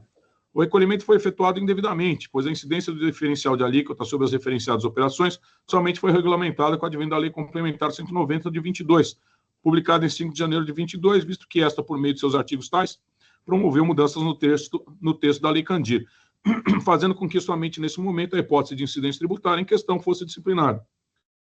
Tais esclarecimentos foram acolhidos pelo FR autuante e serviram de esteio para a lavatura do presente AIM. Entretanto, resta claro que, consoante informações prestadas, cuja veracidade não foi em momento algum contestada pela fiscalização, o creditamento sob lupa deu-se em razão do recolhimento indevido chamado de FAO, do ICMS, por parte da autuada, realizado em período anterior ao advento da Lei Complementar 190, cuja publicação deu-se ao 5 de janeiro de 22, e não em decorrência da entrada propriamente dita de mercadorias para uso e consumo do próprio estabelecimento. O contexto trazido às folhas 125 da contrarrazões aviadas pela contribuinte merece ser trazido à colação, dada sua clareza e didática dignas de nota. Cito aqui o contexto que eles colocam, só destacando aqui o negrito. Em outras palavras, o contribuinte no passado recolheu de FAO por equívoco, em operações em que não era exigível o imposto. E ao ser proferida decisão vinculante do STF que reforçava na prática a desobrigação do recolhimento, promoveu o creditamento desses valores. Ao que se percebe, o FR autuante deu um passo a mais na subsunção dos fatos à norma, quando, ao invés de se ater ao fato que deu origem ao creditamento desses autos, qual seja, o recolhimento do tributo que não seria devido, de FAO, se ateve ao fato anterior, que teria originado o recolhimento indevido de tal tributo, a aquisição de bens para uso e consumo ou destinados à composição do seu ativo imobilizado. Em outras palavras, ao invés de ter se apegado ao elemento fundante do lançamento em testilha, a restituição legítima dos valores de FAO pagos indevidamente, em razão de sua não incidência em operações, a fiscalização formalizou a atuação baseada na vedação do crédito de mercadorias destinadas ao uso e consumo, conduta que configura, aspas, tipificação absolutamente distinta e desconexa para qual a realidade fática e jurídica subjacente, consoante afirmado das folhas 125, afirmação com a qual concordo integralmente. Em concreto, de maneira sintética, o que se observa nos presentes autos é, de um lado, a alegação de restituição do DIFAL, e, frente a tal conduta, a aplicação de norma que tipifica a conduta absolutamente diversa, qual seja a glosa de crédito para uso e consumo. É por tais razões que julgo pela precariedade do presente lançamento, pela ausência de subsunção do fato à norma, ao arrepio do quanto desejado pelo legislador, quando da confecção da letra do artigo 142 do CTN. A decisão de primeiro grau resta-se, pois, inatacável. A despeito do reconhecido esforço argumentativo do representante fiscal, entendo suas razões não merecem guarida, eis que acertado quanto decidido pelo julgador monocrático, dada a manifesta improcedência da acusação inicial. É como penso. Reforço. Todos os documentos demonstram que os créditos em análise se referem à restituição de valores indevidamente recolhidos a título de DIFAL, realidade absolutamente distinta daquela descrita no presente AIM. É o que extrai dos presentes autos, assim como igualmente o fez o julgador de primeiro grau.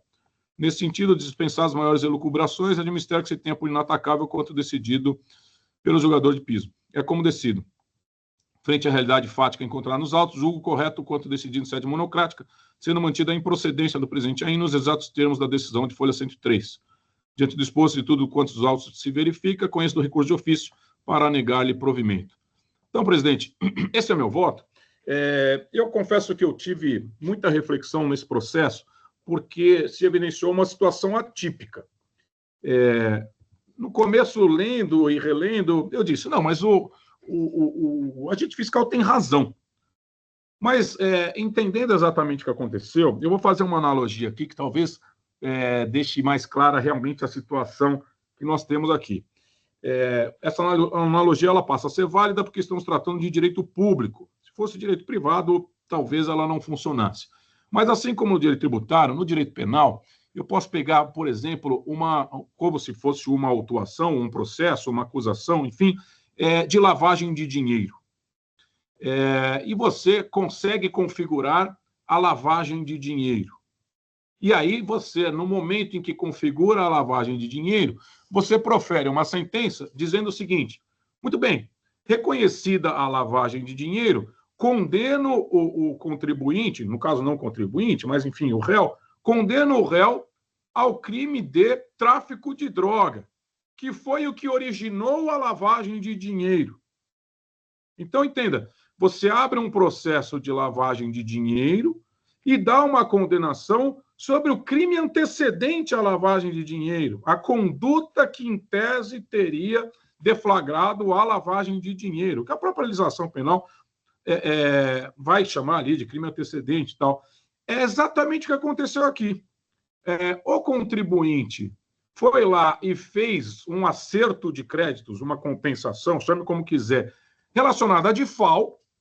Por quê? Diante de uma decisão do Supremo que disse, olha, você não teria que ter recolhido DIFAL porque precisava de uma lei complementar. Ele recolheu no período anterior. Então, ele pratica conduta e faz esse acerto de créditos relacionados a DIFAL e o agente fiscal fala, não, legal, mas eu vou te autuar por causa do acreditamento em razão de uso e consumo. Ele pegou a conduta antecedente à conduta, ao fato gerador que iniciou e que originou este lançamento, e ele autuou pela conduta antecedente, não pelo fato gerador, que é justamente a compensação, o acerto de créditos em razão de um recolhimento indevido por força do DIFAL. Então, eu até entendo que lá atrás possa ter havido um creditamento em razão de uso e consumo de determinadas mercadorias, que seja, enfim, e aí entraria a discussão de mérito, que realmente não entrou o juiz de primeiro grau, a respeito de, é contribuinte, não é contribuinte, a inscrição dele faz com que ele seja contribuinte, não é, e por aí vai e tal. Mas a autuação se deu. Olha, qual é o fato gerador? O fato gerador é creditamento em razão de acerto pelo DIFAL. Ponto. E qual é a infração atribuída, né? A subsunção do fato a qual norma? A norma que veda creditamento em razão de uso e consumo. Então, na minha leitura, e essa também foi a leitura dos juízes de primeiro grau, O auditor fiscal, certamente, na melhor das intenções, ele deu um passo a mais que ele não poderia ter dado. Ou ele pega aquela questão de uso e consumo e autua por uso e consumo, ponto. Não tem nada a ver com default. Não, olha, você acreditou aqui, você não era consumidor, ou você não era contribuinte, ou você era contribuinte, não podia ter feito, então, e aí vai. Ou ele pega a questão do default e autua por default. Olha, você não podia ter feito isso aqui, porque a gente entende que a decisão do Supremo não se aplica aqui ao caso concreto, portanto, não dava para fazer essa compensação que você fez. Mas não, ele mistura a coisa. Ele autua uma conduta que é esse encontro de contas do default, mas ele atribui a penalidade relacionada ao uso e consumo. Então, o juiz de primeiro grau entendeu essa desconexão entre o fato e a norma, e eu também entendo, presidente. Então, só para deixar claro, esta foi a linha do meu raciocínio, que acredito que tenha sido a linha do raciocínio também do julgador de primeiro grau. Obrigado, doutor Argos, pelos esclarecimentos do voto. Doutor Samuel, com a palavra. Obrigado, senhor presidente. Antes de mais nada, bom dia a todos aí os participantes da sessão. Eu tenho uma dúvida, doutor Argos. Obviamente, já previamente eu cumprimentando pelo seu voto, está muito claro, e enquanto o senhor lia, eu tentei pegar alguns elementos fáticos, mas eu não queria me desviar a atenção da leitura do voto, então deixa para o final e eu pergunto, porque eu não consegui achar muito claramente essa parte lá no... E eu vou perguntar para o senhor, mas também fique à vontade se quiser transferir a pergunta para o doutor Rubens, né? Que é uma questão bastante objetiva. Porque a acusação fala, olha, ele se creditou indevidamente nos meses de... Blá, blá, blá, 4, 5 meses lá, né? E eu vi lá no recurso, né, na impugnação inicial, que fala lá de um creditamento havido, um lançamento específico, acho que em dezembro de 22 e tal. Então, a minha pergunta é bastante objetiva, eu vou falar um ou outro, mas talvez não seja nenhum nem outro, seja uma terceira opção. Esse creditamento, como que ele foi feito? Ele foi feito em um único lançamento, num determinado mês, como outros créditos, ou ele foi extemporâneo, né? Está claro aí em algum lugar, ou ele foi feito operação por operação posteriormente, né? O que eu quero dizer é o seguinte, olha, ele lançou, sei lá, então a mercadoria entrou em janeiro de 2017, né? Aí lá em outubro de 2021, né? Ele vai lá e lança ele lançou inicialmente sem crédito, né? Exatamente, ser uso e consumo, e lá na frente ele lançou essa operação novamente com crédito, né? Como é que foi a operacionalização desse crédito que está sendo discutido? Que isso, para mim, é fundamental nessa matéria fática. Então, essa é a minha dúvida, não sei se o doutor Arco pode responder, ou se já quiser direto transferir essa pergunta para o doutor Rubens. Doutor Samuel, eu já antecipo que foi lançado a título de outros créditos, mas acredito que o doutor Rubens pode e deve ali esclarecer de uma maneira mais robusta, uma vez que é ele que representa ali toda a operação que foi feita pelo seu cliente. Então, se o presidente me permitir, passar a palavra aqui ao doutor Rubens para que esclareça aquilo que foi questionado pelo doutor Samuel. Pode ser assim, presidente? Sim, claro, por favor, pode seguir. Agradeço a oportunidade, foi exatamente isso. Lançaram outros créditos, um montante total, porque viu que todas aquelas operações não incidiam ICMS de FAO. Então, no mês de junho, lançou 90% desses créditos. No mês de julho, viu que tinha uma remarca e falou, tem mais isso aqui. Mas foi tudo lançado de uma vez a respeito de todas as operações dos períodos anteriores. Se me permite, Samuel, na verdade, o que foi feito foi estamos albergados pelo quanto foi decidido pelo Supremo. Portanto, vamos lançar nos outros créditos aqui todo o X correspondente àquelas operações que foram ali recolhidos de FAO indevidamente. No final, como explicou aqui o doutor Rubens, no mês seguinte faltou um pedacinho, então já vamos lançar esse outro resto. Não é que eles recompuseram operação por operação, dizendo, olha, lembra daquela operação lá, ainda que extemporâneo, a gente fez ali, vamos acertar o crédito. Não. Foi, olha, estamos albergados pela decisão do Supremo. Perfeito. Posso continuar, senhor presidente? Claro, não, por favor. Por favor. Então a dúvida está sanada, sim. Então, nessa situação fácil que está colocada, vou acompanhar o doutor Argos, porque, sim, né, no caso aí houve um erro de acusação, não pelo fato dele ter citado lá na narração da infração a questão do uso e consumo, porque era obrigatório que ele citasse isso, né? Porque se não fosse isso, não teria discussão do DIFAL, né?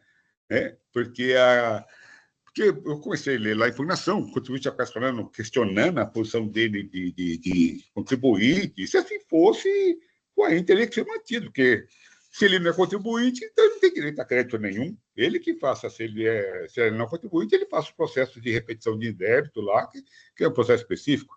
Então, o fato dele ter lançado esse crédito em sua conta fiscal e tomado esse crédito é indiscutível que ele se entende contribuinte, né?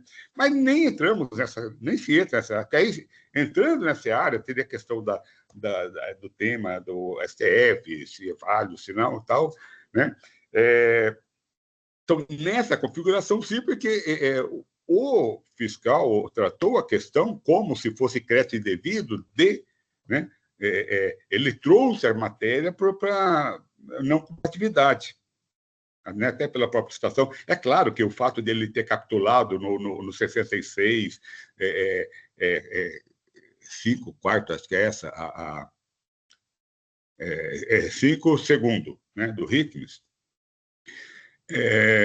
ele trouxe para a questão da não cumulatividade, né? E efetivamente não era essa a questão, né? Por isso que eu falei, se ele tivesse lançado a operação por operação, sim, né? Se ele tivesse feito um crédito temporâneo e tal, ele estaria tratando repetição de. Aliás, ele está tratando repetição de débito como crédito. Então, ele jogou, mas nós não vamos nem entrar nessa seara, né?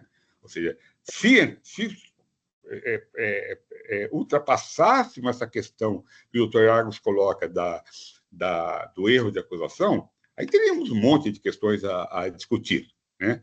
Porque, na verdade, ele lançou a crédito um indébito, né? Uma repetição de indébito, teríamos que ver se o regulamento permitiria isso ou não, mas, no caso aqui, eu estou convencido, como o doutor Argos, de que, sim, ele se equivocou na descrição da inflação, né? Na verdade, ele tomou créditos para recuperação, e aí sim, né, se ele tivesse colocado isso na narração, né, aí teríamos que discutir, ele poderia fazer isso ou não, né? Para recuperação do DIFAL que ele eventualmente tomou, mas não, da maneira como descrito, e reforçado, né, pela capitulação, que a capitulação a gente poderia alterá-la, né, a lei nos permite, mas sim, dentro do contexto, né, a capitulação só veio reforçar o entendimento que ele estava expressando na narração da inflação. E na narração da inflação ele está deixando claro que ele está questionando ali a não cumulatividade do crédito tomado. E não é essa, efetivamente, a matéria. Desde o início, desde a situação, não era essa a matéria. Então, senhor presidente, nesse sentido, vou acompanhar o doutor Argos aí integralmente. Durante o voto do doutor Argos, sustentação oral, sua fala também, né? Esclarecimento, eu fui ao relato circunstanciado e é isso mesmo. Ele não fala de outra coisa, ele fala que realmente é DIFAL, ele só esclarece que se trata realmente de DIFAL, que o crédito se trata de DIFAL. Então, fica difícil né, de pensar diferente aí do relator, mas eu também vou acompanhar o ilustre relator. Senhor presidente, só gostaria de registrar, eu parabenizo o doutor Argos aí pelo voto e, para mim, não tive dúvida quando analisei. Realmente é improcedente a acusação e houve essa confusão, né, na acusação e vou acompanhar integralmente o voto do doutor Argos. Muito bem, diante da intervenção de todos,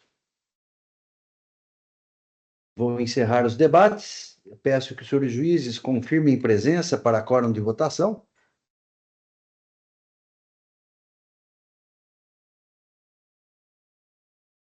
Todos confirmados, processo em votação.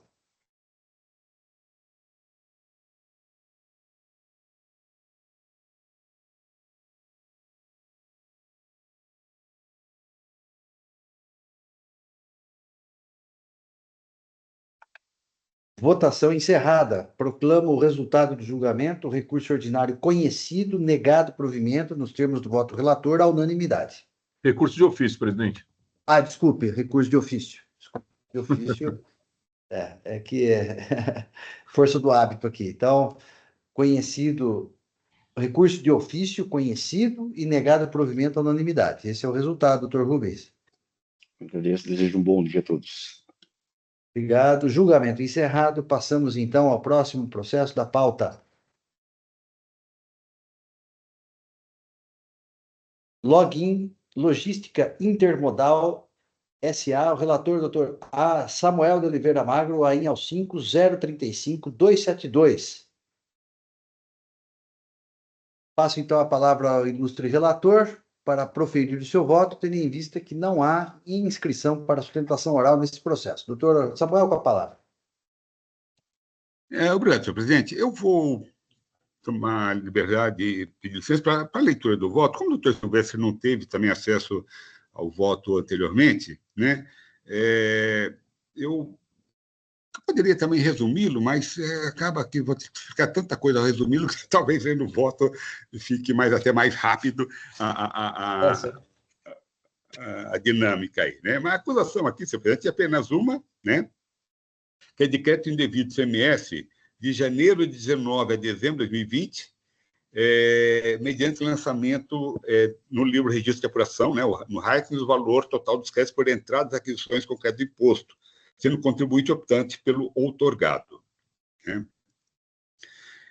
Na verdade, aqui o caso, né, é uma transportadora, né? Fala, olha, eu faço transporte intermodal de carga, eu faço redespacho, eu sou optante do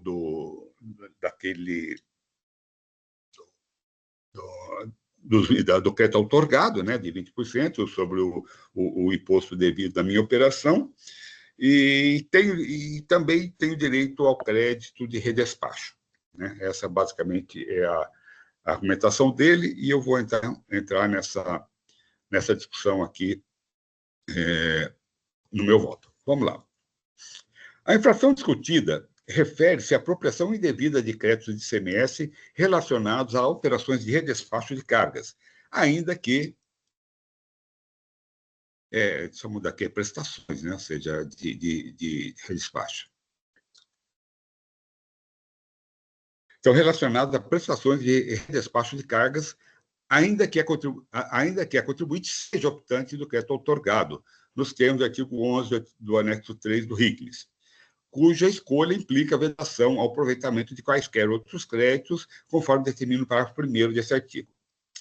Em suas razões, a recorrente sustenta a possibilidade de acumular o crédito presumido com os créditos destacados nos conhecimentos de transporte, emitidos por transportadores redespachados, invocando, para tanto, o princípio da não cumulatividade e o disposto no artigo 38 da Portaria CAT 28/2002, que supostamente autorizaria o creditamento, mesmo na hipótese de adoção do regime do crédito outorgado.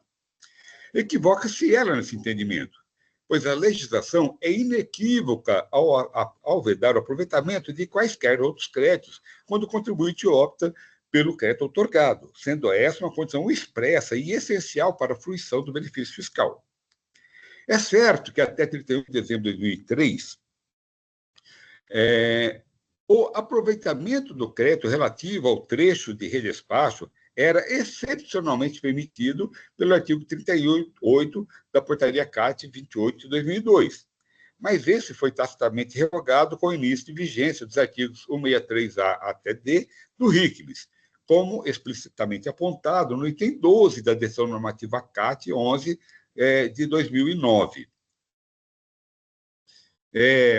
Como a outorgada era optante do crédito outorgado, e os créditos glosados na inicial foram escriturados ao longo dos anos de 2019 e 2020, era-lhe vedado aproveitamento do CMS relativo ao serviço de transporte contratado de terceiros para redespacho. Só vou ter que retornar aqui depois que tem alguma questão de data equivocada aqui, mas eu retorno.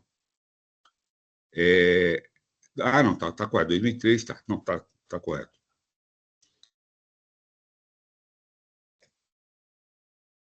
E continue aqui.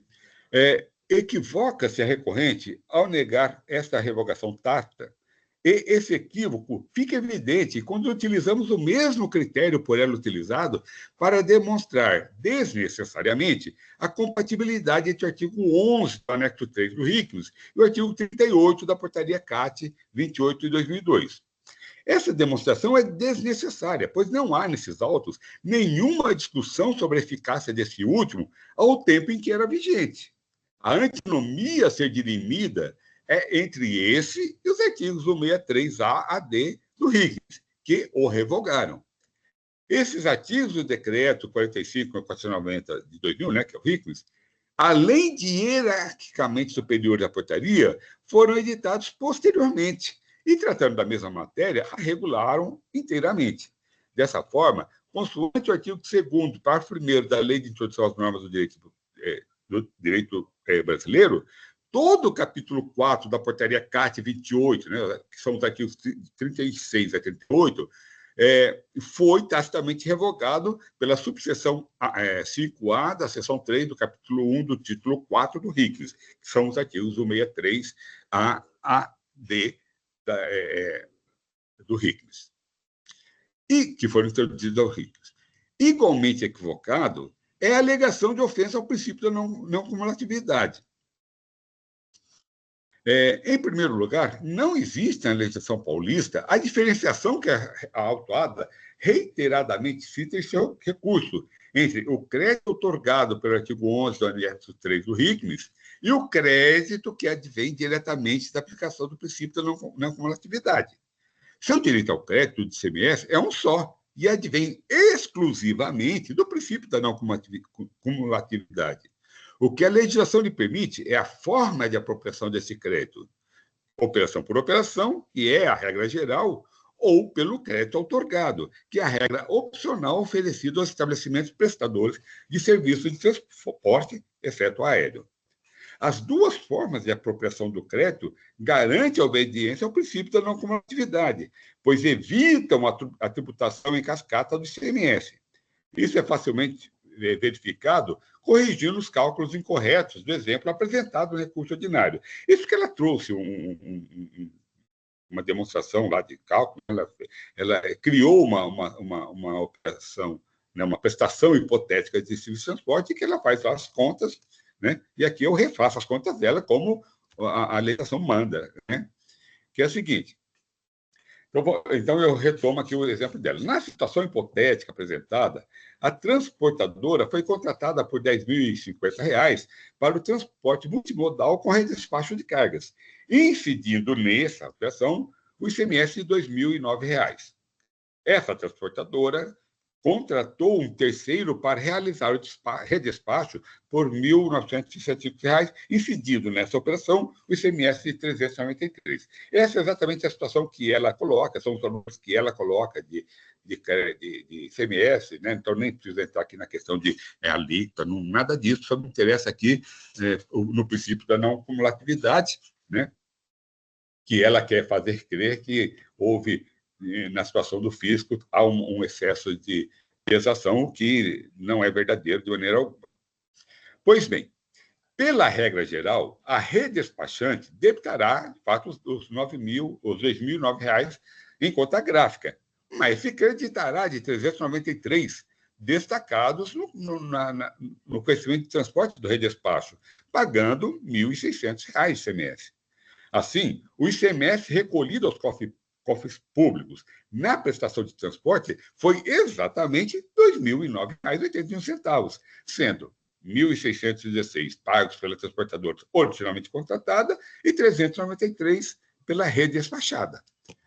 Se, no entanto, a transportadora original optar pelo crédito presumido, ela debitará R$ 2.009 em conta gráfica e se creditará de R$ 401, que é 20% do ICMS devido, pagando R$ 1.607 de ICMS. Esse montante, somado aos 393 pagos pela rede despachada, resultará numa carga de ICMS de R$ 2.097 em toda a prestação. Estes são os cálculos conforme a legislação e aplicados pelo fisco na presente autuação. o resultado errôneo alcançado pela recorrente de uma carga de ICMS de R$ 2.402, no exemplo acima, deve-se à omissão do crédito que o fisco reconheceria como direito do contribuinte em uma das duas formas de operação. O fato comprovado nos autos foi o duplo creditamento realizado pela recorrente. De forma devida, ela tomou o crédito outorgado, conforme a opção registrada no seu RUT, mas apropriou indevidamente do ICMS destacado dos documentos fiscais do redespacho, o que lhe era vedado pelo artigo 11 do anexo 3 do RIC. Não se verifica na autuação em discussão a violação de nenhum princípio constitucional. Que ela vem com, olha, da maneira como tem várias... ofende vários princípios. Aqui eu cito: a alegação de ofensa aos princípios da segurança jurídica, da boa-fé e da confiança legítima, da legalidade tributária e do princípio do não confisco se sustenta na particular interpretação da legislação que já discutimos acima e que se mostrou equivocada. Não se pode falar em ofensa ao princípio da livre iniciativa, pois a ação do fisco não criou nenhum obstáculo ao livre exercício da atividade da recorrente. Tampouco se pode alegar ofensa ao princípio da livre concorrência, pois todos os contribuintes do setor de transportes estão sujeitos à mesma legislação. E se os concorrentes da recorrente utilizam o crédito outorgado em conjunto com o crédito do redespacho, como ela diz, estarão infringindo a lei e estarão igualmente sujeitos à mesma autuação sofrida por ela. E aqui eu entro na discussão do caráter confiscatório da multa, e é fácil, não preciso lê-lo. E também entro aqui na questão da súmula 13, né, do TIT, que ela fala que, olha, não, é ilegal a cobrança de juros sobre a multa, tudo mais, que, na verdade, é a matéria da súmula 13. Então, pelo exposto, conheço do recurso ordinário e nego-lhe provimento, mantendo na íntegra a decisão recorrida. Então, senhor presidente, esse meu voto, né? Ela teve aqui essa discussão, de fato, né? Houve um período, né? Quando houve uma primeira entendimento do fisco em 2002, né?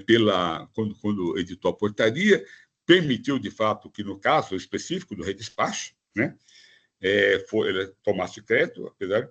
Mas quando ela percebeu, né, quando ela fez essas contas, né, e essa conta fica bem evidente aqui ela falou: peraí, não faz sentido o que eu disse anteriormente, né? Então, aí, foi quando foi editada, a matéria foi regulada, né, com os artigos 163, A, B, C e D, que tirou essa possibilidade, né? Então, voltou aí a letra do anexo 3, né, que veda a apropriação do crédito. E o caso que não é desse caso de 2008 e 2009, né, são de anos seguintes, que não há nenhum motivo, né, nem jurídico e nem econômico, né? Porque fazendo as contas aí, ficou claro lá. Ela apresentou no seu recurso lá uma conta que ela falou: olha, porque ela simplesmente ignorou o crédito que ela teria, que alguém teria nessa questão toda. De maneira que é óbvio que, numericamente, as duas formas de apuração, elas não são coincidentes, e por isso é uma opção do contribuinte, ele escolha a que lhe for mais vantajosa nas suas operações regulares, né? Óbvio que, nesse caso específico, que ele analisou, para ele, o crédito outorgado é mais vantajoso, ele pagou menos imposto, né? A operação total, a prestação total resultou em menos imposto, pouco menos, né? Resultou em menos imposto. Poderia ser o contrário, ele pode ter feito a opção contrária, e aí ele nunca iria resultar em imposto maior do que aquele que é a regra geral. Esse é o teto, esse é o limite, né? De maneira que esse é o voto, então, senhores, que o presidente coloca a prestação do senhor, se eventualmente houver alguma dúvida, né? Tem aqui depois uma discussão subsidiária, cita um monte de princípios que não tem, né? Não faz sentido, né? Faz sentido dentro da sua lógica, de uma leitura errada da lei. Os dois únicos princípios que realmente não faria sentido, que não estão sujeitos àquela interpretação que já apresentou anteriormente, seriam esses dois que eu citei aí, que também não entendo que não houve nenhuma violação desses princípios aí, não, né? Fico à disposição aí para qualquer debate, qualquer dúvida. E eu peço, senhor presidente, que o senhor habilite a edição aí, só para ter aquela... Eu usei o termo operações, quando na verdade é prestação. Tá, eu vou habilitar aqui, um minutinho só. Epa, parece que um probleminha aqui. Mas também, se for, não é problema, é coisa... Não, espera aí que eu já... Espera aí. Não, É que caiu o sistema, que eu vou ter que resolver. então ficou. Então vai Porque, ficar a tela vermelha para todo mundo aqui. deixa eu ver aqui. A hora que eu fui habilitar para você, aí eu vi que caiu aqui. Poxa vida. Espera aí, eu preciso entrar de novo aqui. Mas assim, enquanto eu entro aqui,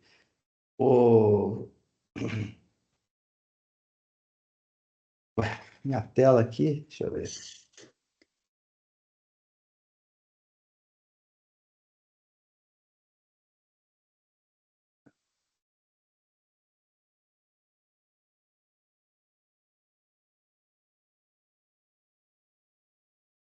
Acho que está indo aqui, está aí. Mas eu atento aqui bom, já o processo está em discussão, né? Mas aqui atento, Samuel, ao seu voto, de fato, aquela decisão normativa que você citou do seu voto, no item 12, fala expressamente que o artigo 38 da portaria de 2002 lá foi revogado tacitamente. Então, em 2009. As operações aqui são de 2019 e 2020, né?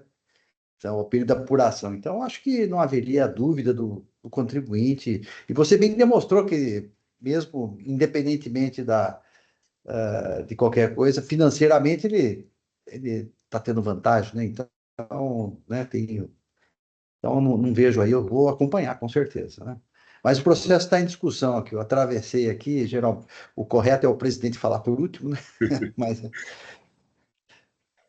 Não, presidente, cumprimento aqui o voto dado pelo Samuel e acho que efetivamente está mais do que correto pelo simples fato de que esta adoção do sistema, se a gente pode chamar de sistema, de crédito outorgado, no caso concreto, permitiria, e bem mostrou o doutor Samuel, o cliente recuperar ali aqueles 20% do valor sobre o ICMS devido, que na conta apresentada aqui seria os tais dos R$ 400, que são justamente esses valores que são argumentados como um extra ou um excesso de exação ali em cima dos 2.000.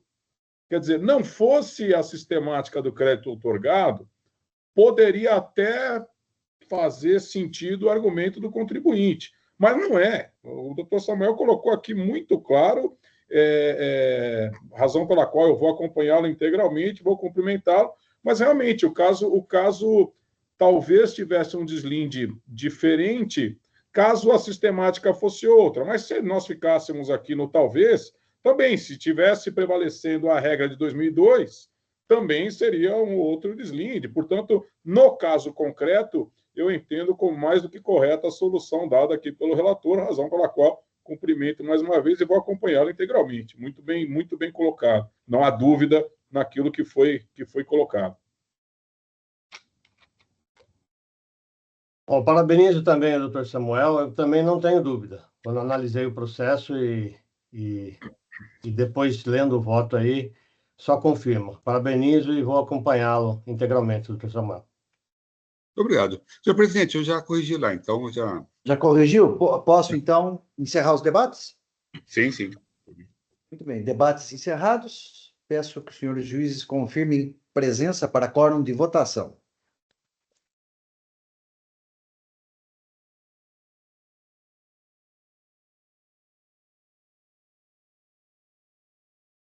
Todos confirmados, processo em votação.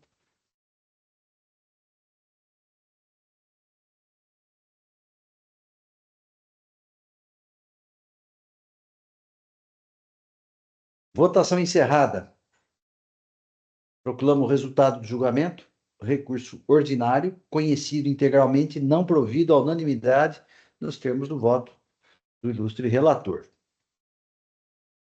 Julgamento encerrado. Com o encerramento deste processo, cumprimos a pauta de hoje. Declaro, então, encerrada a sessão da segunda Câmara Julgadora do Tribunal de Impostos e Taxas. Agradeço a presença de todos, a todos que nos ouvem, ao Oswaldo. Estou encerrando aqui a sessão no EPAT.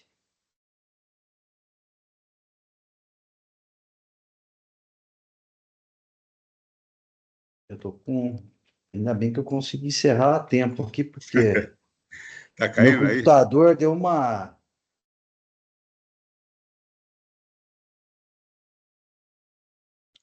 Ué. Mas está Ela encerrado, ficou... viu, presidente? Hã? Está Já está encerrado? encerrado. Já. E, olha, tivemos sorte, porque meu computador ficou com a tela escura aqui. Eu